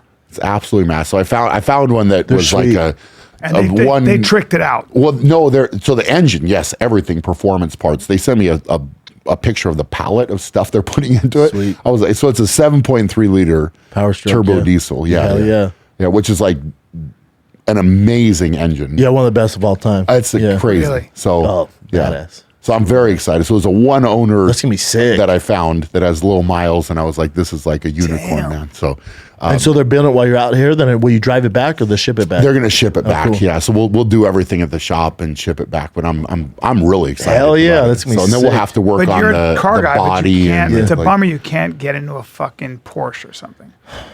I don't. You could because like there's basketball players are some that- skinnier. Yeah. Like your issue is you're wide and tall. Yeah. Because usually like Shaq has Ferraris and Lamborghinis. He does? But He's bigger than you are, probably, Shaq, isn't he? He's 400 pounds. Well, height 7'2", but 400 something pounds, 450 or something like that. But he gets I don't know if is he that heavy? You look he him up. dwarfs He's you. so He big. He's dwarfs lost you. weight now, Fucking dwarfs you. but Does he dwarf me? gets Well, he's taller than me. Look at you, just waiting to say that. he gets Ferraris I and don't then he has think to his custom body make weight- the seat. I don't think his body weight is He's that probably high. stronger. I mean, he dwarfs you, dude. I saw him at the Olympia. Yeah, he's way bigger than He you. was awesome. I said hi. We had a good time. Yeah. Quick interaction. Yeah, he knew who you were. Yeah. Yeah, damn right. It was awesome. By the way, though, there he is. That you could fit in there, dude. Because A lot of custom what is- work. A lot of custom. I'm sure Yeah. Yeah. That's so what is that? It's a Lambo. It says. Lambo. Yeah. Lambo, no way. Not a I've chance. tried to. No, That was I can't crazy. buy a Lambo. Yeah. Yeah. The Aventador is a little bigger, but the Because Huracan's you no understand because you would have problems chance. too. Oh, With there's this. certain cars Yeah. like McLaren's. Just it's not for me. Yeah. It's a bummer, but it's not for me. Yeah. that's not a real picture. That's tricked out. It's pretty real. It might be real. Yeah. What? He's so big, so yeah. So I think He that's in is- his Gallardo. He is impossibly large. Have you ever you've seen him in person? It's just like his Massive. head is the size of a basketball, legitimately. I mean, I don't know about that, but it's. His head, I mean, he's a large human. big. Don't you think Brian's head's bigger? And it hurts you. It Like a hurts you good to say thing? this, but he's bigger than you. He's a lot taller than me. He's not stronger. Yeah, body weight wise, I don't know if we're talking. Just as wide. His His nickname is the Diesel. That's kind of cool. It is cool. Well, what's your nickname? So I mean, I never really went by a nickname that hard. No one gave you one like as you were coming I up? got one. I got one early on. It was Gigantor. Right. don't So like when I that. was kind of not very, I don't like that. yeah, not very original. Did the basketball team come up with that? Gigantor. Yeah, like hey, Gigantor. so I was. This is when I was at ASU a long time ago, right? And that's what all the players, That's everybody. the dork on the team. Yeah. Fucking come up with something new. Dude, Gigantor. All right, Was easy. Mountain taken? Easy, bro. Sorry, Easy. bro. Okay, you're going a little bit too hard. on me. I apologize. So they didn't. Nobody knew my name down there, right? And so I finally got to the point where I was going to have an office, and they put my name on the office, Brian Shaw, and I was standing with like two of the players, and they were there when they're putting the sign up, and they're like, "Who's Brian Shaw? Like, what is this guy?" Are you talking about Gigantor? Yeah. No, it was nickname only then, but I never really went by that in strongman. It was just, yeah. So I didn't really have one that was. I got a roll. Are you going to do current events? You got to roll? Yeah, you get the ads. I got the ads. I got everything. All right. You guys good? All right, yeah. We'll see you Oh, later, let's buddy. take a break then if you're to bounce. Okay. Real quick? Yeah. Okay. All right, cool. So, guys, let's talk a little bit about sexual performance. I don't care how old you are. Sometimes you need a little help. That's the biggest secret. And the reason that, certain things like, well, I'm going to talk to you about joy mode. The fact of the matter is, some people get erectile dysfunction. It's not even a physical thing. It could be an emotional thing. You're under stress. It happens to the best of them, okay? So here's the thing. You don't want to take an erection pill and have a 4-hour erection. You don't want nasty side effects. You don't want heart problems. You don't want your face. My buddy took a prescription erection pill and said that his whole face felt like it was going to explode, okay? Joy mode is here to save the day, okay? Whether you're happy or unhappy in the bedroom, you can use it, all right? It just helps you perform even better. Joy Mode's sexual performance booster is like a pre-workout, but for sex, all right? So wouldn't you like to rather take a supplement designed to spice things up naturally rather than a prescription drug that has harmful effects down the road, huh? All right? So this is how you biohack for better mental and physical health, all right? Joy Mode makes natural and science-backed, that's important, science-backed wellness products, sexual wellness products for men. Their sexual performance booster is like a pre-workout, but for sex. So after taking the sexual performance booster, blood levels of arginine nitrate will increase, which will directly promote nitric oxide production, penile tissue relaxation, and increased drive, all right? So there you go. You get all kinds of things here. So you want to spice these things up in the bedroom and boost your sexual performance and do it naturally without nasty prescription drugs? We have a special offer for you. Go to usejoymode.com/fighter. And enter FIGHTER at checkout for 20% off your first order. That's usejoymode.com/fighter. For 20% off your first order, give it a shot. Thank you, Joy Mode. Guys, you're walking around with a false sense of security, and this is where my friend Mike Glover, Green Beret for, I don't know how many years, but, went on to different special forces divisions, has seen what war up close and personal, combat up close and personal, has seen, he's been in the most life and death situations all the time. And he comes back to civilian life and realizes that most people walking around literally have no idea how to save their own life. If an emergency happens, they're screwed. And that goes for me too. And I went to the Fieldcraft Survival app and realized that there are so many things that you can just watch and learn so quickly that can make the difference between life and death. All right. So right now, download the Fieldcraft Survival app. They've got an exclusive offer, a 30-day free trial on monthly subscription to the Fieldcraft Survival app. They've got jujitsu, combatives, self-defense stuff. They've got disaster preparedness, all kinds of stuff. It's all about being prepared. They got bushcraft survival, disaster prep, medical and trauma training. I mean, everything you can think about. And it's probably irresponsible not to have a sense of how to do this stuff. You got to prepare for the worst case scenario, or you will sink to the level of your training. And if you have no training, that means you'll sink to the level of death. You will not be ready. And that's where Fieldcraft comes in. That's where Fieldcraft Survival comes in. And Mike Lover's a personal friend of mine, and he's the best. He's the best. I pick his brain all the time because he's the best there is. So here you go. For the monthly subscription, you'll get 30 days free using code FIGHTER30FREE. For the annual subscription, you'll get 35% off your annual subscription using code FIGHTER35. Okay. So we would also like to offer a discount on their products and training. Use code FIGHTER20 FIGHTER20 for 20% off training and products at fieldcraftsurvival.com. Strength is an interesting one because you can't necessarily always judge it off of bigger. Yeah. Because I've also with that dumbbell I was saying about the UFC Expo, there was big guys and you think, oh my gosh, your hand's big, you're a big guy, you're gonna be able to lift it. Nope. No. Sometimes it's somebody unassuming can do it.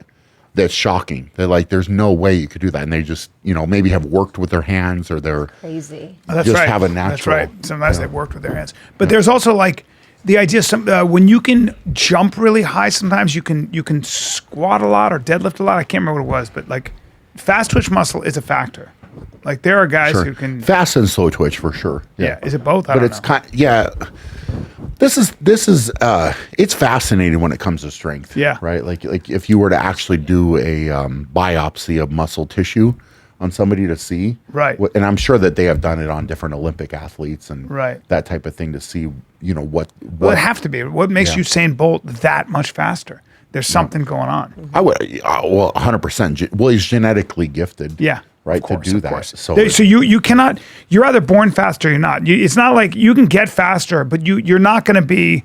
You can see that some people just genetically have that fast twitch structure, body type, and everything else. You're not going to be able to work at getting faster. Like you can get a little faster, but you're never going to be like you either have it or you don't. Well, to get to that level for sure. Yeah, that's just the way it is. Next level. Yeah, you're not playing cornerback. Are we rolling? We're rolling. Yeah, because this is good now. It's finally you and I, dude. Yeah. Finally you and I. How's that chair? Comfy? It's a little bit tight. A little tight on you? Yeah, not for Yeah? you. No, it's not for me, but you don't have to. I see you wiggling back and forth. I'm basically just stuck. I understand. We don't have to have a competition about it, do we now? Because it's fine, I mean, we'd have to have a competition. We've already You're saying that established- because you're losing. No, we've already established that I'm sneaky athletic. I think you agreed to that. Okay. You also talked about my tailpiece. Yeah, next time I come, if you could have just a slightly larger chair, that would be We'll see what we wonderful. can do. I give you a whole couch, but now you're in the hot seat. Hot seat. Let's do some current events right now. I Okay. want to see what's what because we have a Sure. lot to do today. We got to get out of here soon because we have to drive down to the trampoline thing.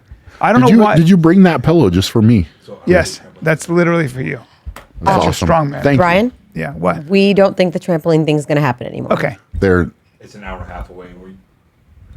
Yeah. It's an hour away, probably, if we'd get there. He's doing it right Is it an hour now. and a half? And what time is it now? 1:52, and we said 3 o'clock. Can you see if they can push? Yeah. See if they can push till 4. Yeah. Because we'll eat something. It's fine. And then what we'll do is we have dance tomorrow anyway, if we can make it. Yeah, just see. noon. We're going to do a Awesome. hip hop Thanks, class James. tomorrow anyway. Yeah. I said hip hop. Hip hop. Yeah. Have you ever danced? Have I ever danced? Yeah. The answer's no, isn't it? Yes, I have.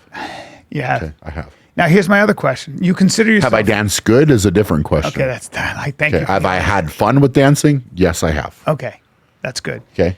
Yeah. All right. So I can have fun Right. and then not be judged on how I did. No. And you're very strong. But please understand that when it comes to athleticism, that's a different thing, right? Athleticism and being a dancer is different. We know that, right? So if we were dancers together, you would be Oh the my God. little one No. that would be thrown in the air. That's what would happen. Nobody throws me in a fight. I'm not doing a dance thing where I get thrown in the air. I'm not doing that shit. What if We're it not- happens? We're not in Cirque du Soleil. I know, but what if it happens? What are you going to do? I am not interested in doing that kind of dance. Okay, What I'm saying is that if we but were in the a prob- dance here's group the together, problem you is would be you don't- sitting at my listen, feet listen, asking me listen. how I move that way. I know, but listen, you don't have to be interested in not. It would just happen. Because if you're not strong enough and big enough to Stop. take the option away, right. then it's a problem. So you for might just decide to take me and maybe I'll get excited. I don't know. I so And sometimes then, oh, there goes Brian. sometimes I look like a circus baton with hair. Is that what you're trying to say? I mean, yeah, but not a lot of hair, so it's okay. We could put a wig on you or something so it flows while you're flying. I'm wearing a fucking wig, dude. I'm wearing a fucking wig for you. I mean, I'm not your fucking your wig toss, bro. Unbelievable. I just said you want. Yeah, unbelievable. Yes. No, dude. But if you're going in the air, you're going in the air. You know. Listen to me right now. I wish I was just a little bigger because then I'd be your training partner. That's and the you'd see what story was of up. your life. Because I would work your body. Wish I was a little. Because I saw you here when you were punching. I have to be honest with you. Yeah. All I see is possibilities. Is that right? Well, I just see this whole area is just that's so open for me. Open. Right? Yeah. For crazy leg, for my crazy roundhouse, for my teeps, for my hooks. I'm not saying, but I'm just saying. I mean, maybe if you were a little bit bigger. Yeah, I would need to be a little bit bigger. I'd have to start taking my lifting more seriously. Start to You know what I'm become saying? a common theme there. Yeah. Yep. Good. Great. Speaking of fighting, can I see this now? Yeah. So this was interesting. Ryan Garcia, who's fighting next month for the super lightweight championship, has been posting weird stuff all over the internet. He claims he's done now, but this morning at 7:06, he posted Elon Musk is the Antichrist. Huh. And he came out and said like he's okay and he's healthy, but This worries me because I feel like this is head trauma. yeah, right? Not just drugs. Unless it's like mushrooms, you know, I don't know. Is he microdosing? So he also mentioned Strange comment. Yeah. he was on like Twitter Spaces, which I think is like a meetup area, whatever, to talk to different people. And then he was also with Andrew Tate, and he said that he was raped as a kid. So maybe he is on drugs, and maybe it's all this stuff is like coming back to him right now, like flashbacks, and he's going crazy. I don't know. I get very worried and bummed out. I'm Yeah. an older man now, and I see young men like this. So my whole thing is to say, you know, I hope I'm wrong, and I really pray I'm wrong. But sometimes schizophrenia can hit men in their 20s and 30s, and it hits men mostly. And you see this kind of thing, and you go, "What's going on here? You've taken a lot of strikes to the head, and these guys bang, you know." And then if you're combining that with drugs and stuff, I hope this is this is sort of a drug-induced psychosis that can go away. But sometimes this can be schizophrenia. And I fucking hope I'm wrong. Yeah, he's like predicting interesting take. earthquakes. Yeah, And, that's my doctor's. That's my I didn't know MD that. take. yeah. Yeah. You see how serious I got? I got all heavy. You did get serious, and the tone of your voice changed while it was happening. It gets a little deeper. Yeah. Yeah, it's an interesting take. Yeah. Very interesting comments as well. Yeah. What's your take on this? You don't know. Elon Musk is the Antichrist. Yeah. He also is like predicting LA's about to have an earthquake, speaking in tongues, saying, "Don't worry, the people that need to know what I'm saying." Very interesting. Yeah, Damn, and he's got to man. fight next That month. really does worry me. That is It's a little bit more than an average weird comment. it is. Yeah. Or do we think it's a stunt? He has a fight coming up. I don't think it's a stunt. Doesn't feel like a stunt. The movements. It looks like a little like when I first saw it, I was like, he's doing below. Something's going on, right? But with blow, you don't talk like that, right? No. No. Yeah. No. But if you mix it with That's mushrooms. out there, man. Yeah. I don't know. That's out there. You ever done mushrooms? I have not. No. You've never done them. No. You goody two shoes. Goody two Well, shoes. you mean you never microdosed or any of that? No, I have not. Just asking questions. Have you? Yeah, I've done some mushrooms. Oh, Okay. boy. I just want to see what it was like. Now I did too many mushrooms, so I don't do them anymore. Were you saying stuff like that? I went to a dimension of hell. I was inside Mother Earth's vagina, and then I did 4 more grams, and I went to hell. I was literally looking for a manager. I was like, I need to speak to a manager. I don't belong here, and I didn't learn anything. I've done DMT. I'm too old to have anything open up. I just go, oh, I'm not going to do that anymore. I've never been a drug guy. That's an interesting journey that you went on there. Yes. Have you ever done weed? Are you a weed guy or? I'm not. No. Yeah, I'm not either. Yeah. I'm not. Are you? How about booze? Did you like to drink? No. Never. Never have been. Well, I mean, of course, in college you do, but Right. I mean, it's the thing with that is I just felt You don't like being in garbage. an altered state. No, and same way. also, I mean, for me, maybe this is just the way I get so hyper focused on something. Yeah. that if I did that, I would feel like garbage, and then it would affect everything performance-wise for me, and I just didn't like it. You can't do that. When you're training at that level, you can't be drinking and then, so you're not going to win. No. So, I mean, it was probably just a focus thing. Not that I didn't have fun a few times, but whatever, Yeah, but I agree with you. It's like I never had fun getting drunk. I never felt good. I don't like being out of control. Also, I think that when you're a person that's happy, right, and you can have fun in any situation, you don't necessarily need it. But if you're somebody that's really held back and confined and this type of thing, it's like, I have to be drunk to talk to somebody or to have fun or to open up or whatever. Right. And I don't get that sense from you. It's not. But what I'm fascinated with you is that, like, one of the things that being able to win for so long and compete for so long, I don't know. I don't think anybody can get to that level without almost being so the lifestyle is of just one of total discipline across the board. Yeah. And you are. I mean, that's what I was saying about, like, the fact that you have this, like, you have this warehouse with all this merch and all this. It's like, it makes sense because you carry it through with everything, because anytime you don't do what you said you're going to do is a defeat. And that's going to creep into your head when you compete. Would you say that's is that the competitor's mindset? Well, I think you're hitting the nail on the head, because it's everything. It's everything. And it's just the approach. That's the approach that you take. Yeah. Is to do it the best that you can do it. And if you don't, then absolutely, yes. If you walk out of a competitive setting saying that you could have done something more to win, that's a haunting feeling, right? It's a regret that you don't want to have. Oof. Right? So, if you walk into anything and say, I did the best that I could do, I gave it everything I possibly could, there's nothing more there, that's a better way to go. Now, I think any top competitor will always think they could have done just a touch more. Always. Right. But that's just competitive nature. It's also life. Yeah. Anything you do, I didn't get it quite right. You could do it. That's acting. That's fucking. Anytime you're doing 50 takes, you're like, I can do. Do you need 50 takes normally? No, I'm so spontaneous and talented. Are you? Yeah. Well, then why did you say 50 takes? I certainly don't. That's need Robert 50 De Niro. takes. He needed a lot of takes. Did he? Oh gosh. Yeah. All right. I have a feeling that wasn't true. Moving on. I'm gonna call false I'm gonna information. call bullshit on that. He actually was known to do a shitload of takes, and he would drive Martin Scorsese crazy because he would literally do 50 takes for real, and Scorsese would almost always use the first and second take because it was just the most spontaneous for real. Sure, because then it was too. Yeah. It was too. Well, he was obsessed with the believability of it. He had to believe it. He wanted you to believe it. He wanted to make sure what you were saying he believed. Is that whole? It's almost like this thing with reactors. Yeah, I don't believe a lot of stuff that you say, but well, that's because you don't. Oh, what's this? Charles Barkley came out Monday night on CNN talking to Gayle King, saying, "quote I will punch any black person in the face who's wearing a Trump mugshot shirt," because Trump came out and said, like, black people love me now because I have street cred and they wear my shirt with a mugshot on it. And he means it. Can we play the video? Mm-hmm.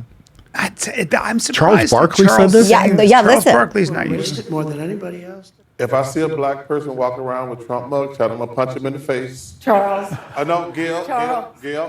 you really can't say that because A, you don't mean that. I mean that sincerely. I'm gonna just tell you something. And then you will be arrested for assault. And then what? I'm gonna bail Then what? myself out and go celebrate. What do you boys think? It's America. Everybody has an opinion. I worked with Charles. I know him. He's great and funny and usually a voice of reason. He's not like some far left liberal or any of that. He's he's an American who's just as critical of a lot of the bullshit out there as I am. I think probably he was probably reacting to the fact that politicians might be talking down to black people. Like, black people like me. It's like, black people are just all over the place in their opinions as are white people. You go to a barbershop, a black barbershop, you're going to have 50 different opinions, just like you would in a white barbershop. So I think what a lot of black people bristle at is the idea of saying, well, the black vote, the fuck are you talking about the black vote? Black people are conservative as fuck in a lot of cases. Yeah. So it's just, I think the disappointing part is the division from that, right? Because he's saying again, and thankfully she's correcting him. Yeah. Right. Like he's being prosecuted for crimes. It's okay. Well, again, it hasn't been proven to my knowledge. No. Right. So it's an accusation that's not been proven. Yes. Right. And I think that's where a lot of this stuff gets out there that's not true. Right. Right. And so it's like, well, this is true. And, again, who knows what Trump is. A lot of times I think the problem is you get snippets of what he has said that have been pulled out of. They take him out of context. Yeah, and that's what they want to do, is they want to paint him as this bad guy. I've never heard them play the whole thing where he says march on the Capitol peacefully. They leave that part out. Never. And again, that's what happens. And then it's, well, what happened here, and I think a lot of it naturally comes out. It just doesn't come out quick enough. Yeah. Right. And I think that's a disappointing part, but I just don't like the division, man. I think that's what bothers me, because I personally have not seen it. Right, with people when you go out and you talk. Well, to you were people saying something really interesting. Yeah. You posted a picture with Jordan Peterson. Correct. And like one of my heroes. And then all of a sudden you get like a whole bunch of comments saying, I can't believe you would do this. But then you go to those comments. I think that shit's fake. Yeah. I think there are so many bots. There's probably 3 scumbags who just have an ability to pretend that they're 50 people. Sure. And it's all bullshit, man. Well, it is. And that's exactly it, though. Like I think it's important in society to be able to have conversations with people that might disagree with your viewpoint. Yeah. And that's like, you know when why? Because it gets you to change your mind, or it gets you to kind of have to mount a defense and test the ground on which you're standing. For sure. That's the idea behind free speech. Yeah. And I think that again, it's I hate the division, man. It's like, if you look at the world, and I've heard this about ants. Yeah. Right. So if you were to put red ants and black ants in a jar, they would coexist just fine until you start shaking the jar. Oh. And then they attack each other. Interesting. Right? But if you look at the world, right, as the jar, you've got all these different ants that are living. They would be fine until you start shaking the jar. Right? And now it's like, well, I have to hate you, or I have to dislike you, when naturally that wouldn't happen. Interesting. It wouldn't happen. And I think that's very true with people. I think that's true with social media. I think that there are bad actors out there. That's stirring the jar, because then you could chop it up however you want. Right. I can post a picture with Jordan Peterson, who's, I think, an amazing individual. Yep, I think he's doing a lot of good for society and for our world right now. And he's also articulating the things we feel, but we don't know how to describe verbally. It was wonderful. Right? I mean, I got to sit down and have a great conversation with him, and it was wonderful, man. And I post this picture, and then those things come. But I also think that there's, maybe a lot of powers that be that disagree with some of the viewpoints that he has and what he's putting out. And he has a large audience that he's putting them out to, right? So naturally, me putting a picture of us together might add a little bit of fire to that for him, or whatever. And so you have that negative opinion that comes with that, mainly directed at me, which I even said to you, I put the picture up. I didn't look at it because I was very busy, and I made the post, and then you come back later, and then it's this, going back and forth. Anybody who has anybody who posts that, I don't even think they're real, but even if they're real, they're non-entities. Yeah. It doesn't matter. But even if, right, let's just say they are a real person, and they do exist, and they are posting that. Why am I not entitled to my opinion and putting a picture up of somebody? Yeah. Right. Look, 100%. Yeah. But Henry Cejudo, gold medalist in the Olympics, a 2-division belt holder. Daniel Cormier, 2-time Olympian, 2-division belt holder. They get shit. People criticize them. They get people. I posted a video. I was like, you people. The fact that they get criticism, they get as fighters. They like and I'm like, well. First of all, the internet's not real if that's the case. Second of all, and this is why most people have no idea how hard it is to be them, to be you. Sure. It's so hard. Like, you're really big and strong, but to be able to compete for that long and win, it's so hard. Yeah. It takes all of you, and it takes all of you consistently. It's like you can't fuck off. You fuck off, there's another dude right at your heels. Living that life for 20 years is what I always look at when I see that. Like, it takes all of you. It's just so hard to be a success. It just fucking is. Yeah. Because you're failing constantly. Yeah. Well, the reality is that you're putting yourself out there, and failure is at every turn. Every turn, right? Yeah. And you that performance level needs to stay there. But yeah, it's crazy, man. I just don't think that a lot of, social media and clipping things up, you can really make somebody sound however you want to make them sound by clipping something up and putting it out there. And I think that that's really and truly what has happened a lot with Trump. And, I think that, he sometimes presents a different viewpoint that is logical, but maybe he doesn't have the best delivery, right? He doesn't deliver. I think a lot of people like his policies. They don't like him. Yeah. Like, well, he's abrasive. He can be abrasive as a person, right? Yeah. But arrogant. Again, like if you look at, somebody as a leader, would you rather have a leader that's a little bit abrasive and gets a job done, or somebody that never steps on anybody's toes and is doesn't do anything? Somebody was talking about Biden. I was with these guys who were like high up dudes, like, players in the game, right? Business and politics. This was last night. And power dinner, don't worry about it. And they were power dinner, okay. Yeah, power dinner. I have power dinners. And a power fuck, I have power dinners. I do a lot of stuff. But like literally, like, just like sometimes you're at a table and it's like everybody there flies privately, and you're like, it's like there's $1 billion people. But they were talking about how Biden, the big secret is that they're his chief of staff. So Biden is, they say, he's hijacked by the far left. Biden's always been fairly moderate as a legislator, and he hasn't passed anything. He'll say, yeah, I'm going to do that. But when it comes to actually passing laws, he doesn't do it.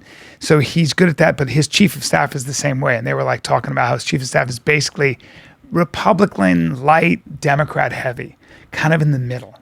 And they all know it, but really competent. And even though Biden is cognitively not there, he's just declining, they all know that. And the guy running the country is his chief of staff. I thought that was really interesting. I was like, oh shit, Well, I think that's very apparent. Yeah. I mean, it's sad, man. But I think, around the world, and I've been fortunate enough to throughout the years, right, like talk to different guys from different countries and get a viewpoint from outside of America on America. Yeah, right? Man, that's interesting. Isn't it? It's very interesting. A lot of people have not heard that. Right? That's right. And it's they for the world to be in a good place, it very much helps when America has a leader that's strong and feared. Yeah, that's right. Right? Like you can't be a leader without having some element of fear, respect and fear, right? Like you have to be capable of doing what you say. Yeah. Right? And people need to know that. And I think Trump was good at getting leaders like Kim Jong-un and Putin. He was good at getting them to think he might be unhinged enough to do something crazy. Sure. Like, there's something to that. Yeah. Like, I'm crazy like a fox. Like, I don't know karate, but I know crazy. That there's something about that. Yeah. That I'm telling you that Kim Jong-un was like, this guy might he might just bring the heat. Sure. And so I'm gonna bring him to my, that's how he deals, because that's the language he understands. Yeah, but nothing happened in the world. But again, there's that. Right. But the essentially the Taliban promise. leader, Yeah. I'm going to get you. The promise is don't fuck with me. Yeah. Right. Because that Taliban leader that he sent him a picture of his house. He goes, "It's your house. I know your house, and it's fine. Yeah. It's fine. It's just as long as you understand that I have a picture of your house, I know who you are, and it's all good." Sure. But there's the action, right? The action could come. And again, I think that's important. And it's just like being a man that is incapable of any type of violence, right? Like now are you really a man? Right. Right. Like I think any man should be capable of that if they need to be. If they need to be protective, if they need to be assertive, they need to be able to execute that. That's why I work on my low kicks. What's that?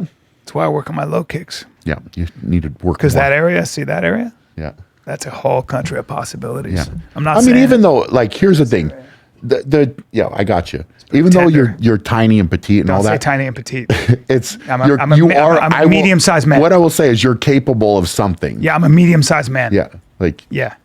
Okay.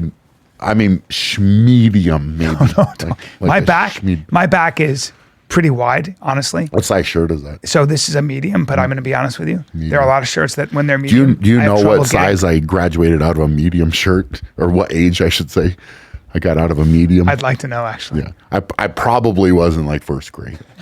Wow. Maybe second. I don't know. It's pretty. Like, it was crazy. Well, you were on a farm and probably sucking cows the whole time. Was I? You probably grabbed a cow and sucked his udder. I didn't have access to fucking cows. Maybe you should I didn't have access to that. Okay. Well, you should have created. So when you weren't access. baling hay, somebody stuck an udder in your mouth, and that's why you're a giant. Well, it worked. All right, I'm done with this. Do we have anything else?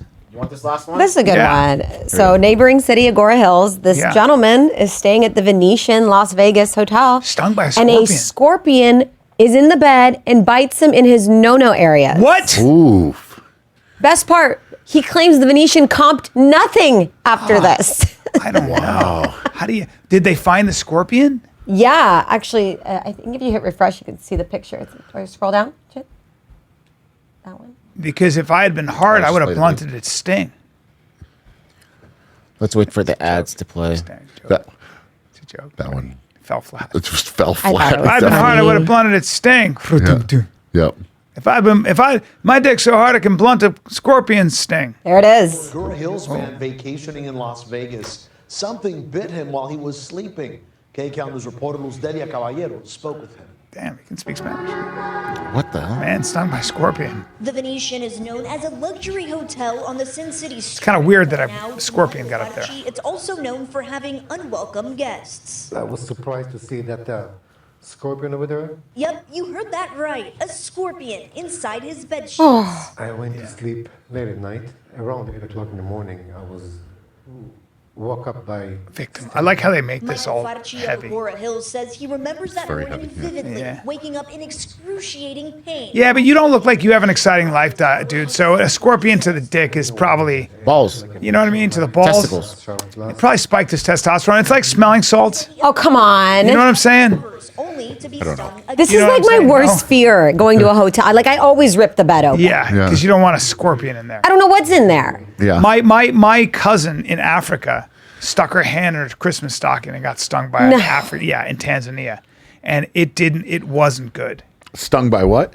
A scorpion. A scorpion. Yeah, in Africa. In Africa is how you pronounce it. We have to go do our trampoline class, dude. Yeah, This I know. has been really Did you- fun. Yeah. I'm gonna be How do you think you would react if you got stung by a scorpion in your balls? like this.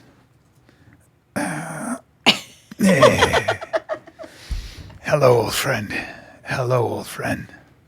Like that? And then I would just release it into the desert. Yeah. And my balls would swell up and I would just fucking meditate and I would take all that energy, dude, and I would focus it here, right here in my hara. It's called my root chakra. You realize you just made a face like you were going to take a crap. Dude, that's not the face I make when I'm going to take a crap. Is it not? No. I just went like this. Like that? Yeah. Is that the noise you make too? Yeah, when pain happens. Is it normally painful for you to do that? When I get stung in the balls? No. Oh. I thought you were poo. doing the crap face. No. No, when I poo, I go like this. It's a good way to end Could you do this. it again? One more time. There's nothing more unattractive than biting. It's your own so bad. Yeah, it's it's so pretty bad. disgusting. You shouldn't do that. tongue. Yeah.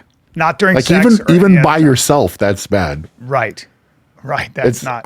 I'm You know those guys who bite? I'm sure there no. are guys. I don't know guys You don't that do that bite when you're like lifting that. heavy weights like this. No. You don't go like this. You don't do that? No, I don't. Okay.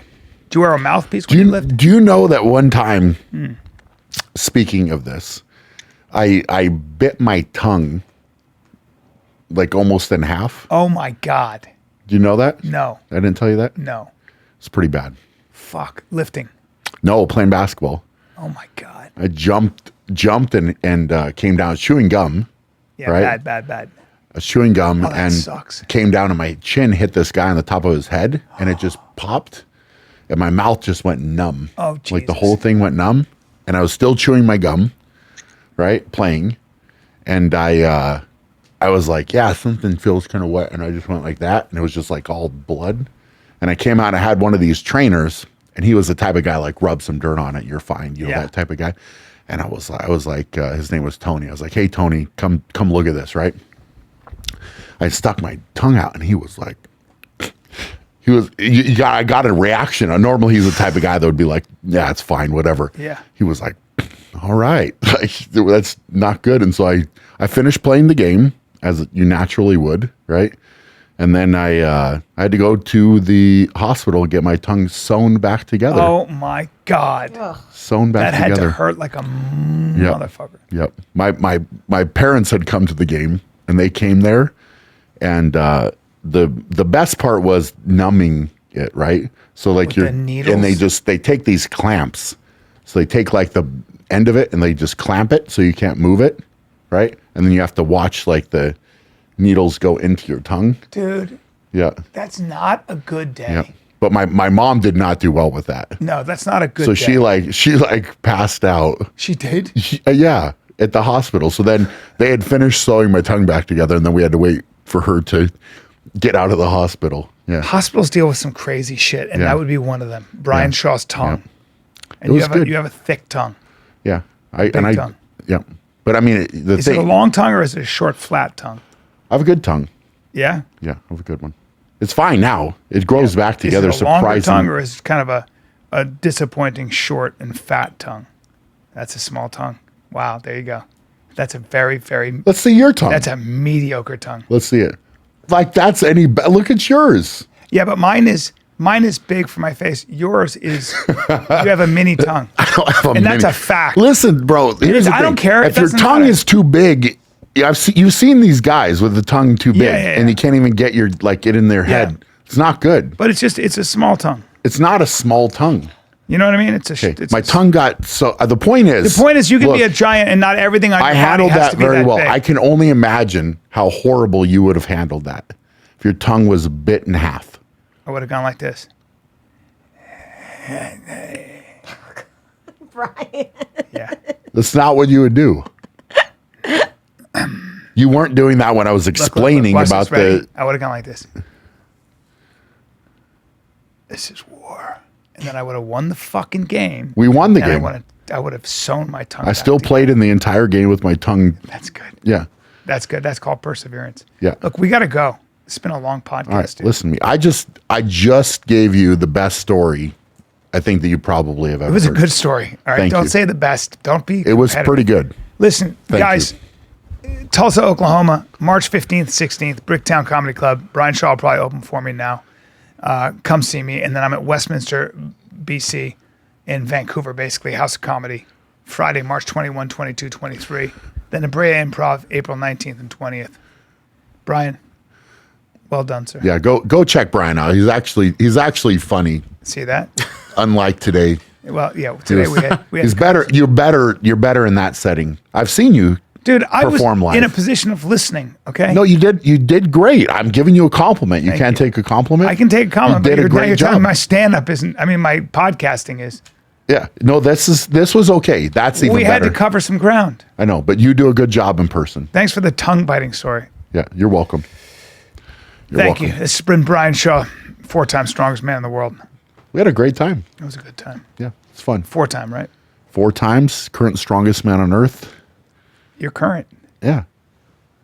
As of 2023. And his YouTube channel is awesome too. I watch it all the time. Oh, dude, his YouTube I channel. appreciate that, right? man. Yeah. Yeah, it gets a lot of views. How many Yeah. subscribers? You got a shitload. It's crazy. 2 million we just crossed. Damn. Yeah. 2 million on YouTube. That's insane. Yeah, it's awesome. Well, we're gonna go do some dancing, and I'm looking forward to seeing what that does. Yeah. All right, kids. This is Fighter and Kid. We're out.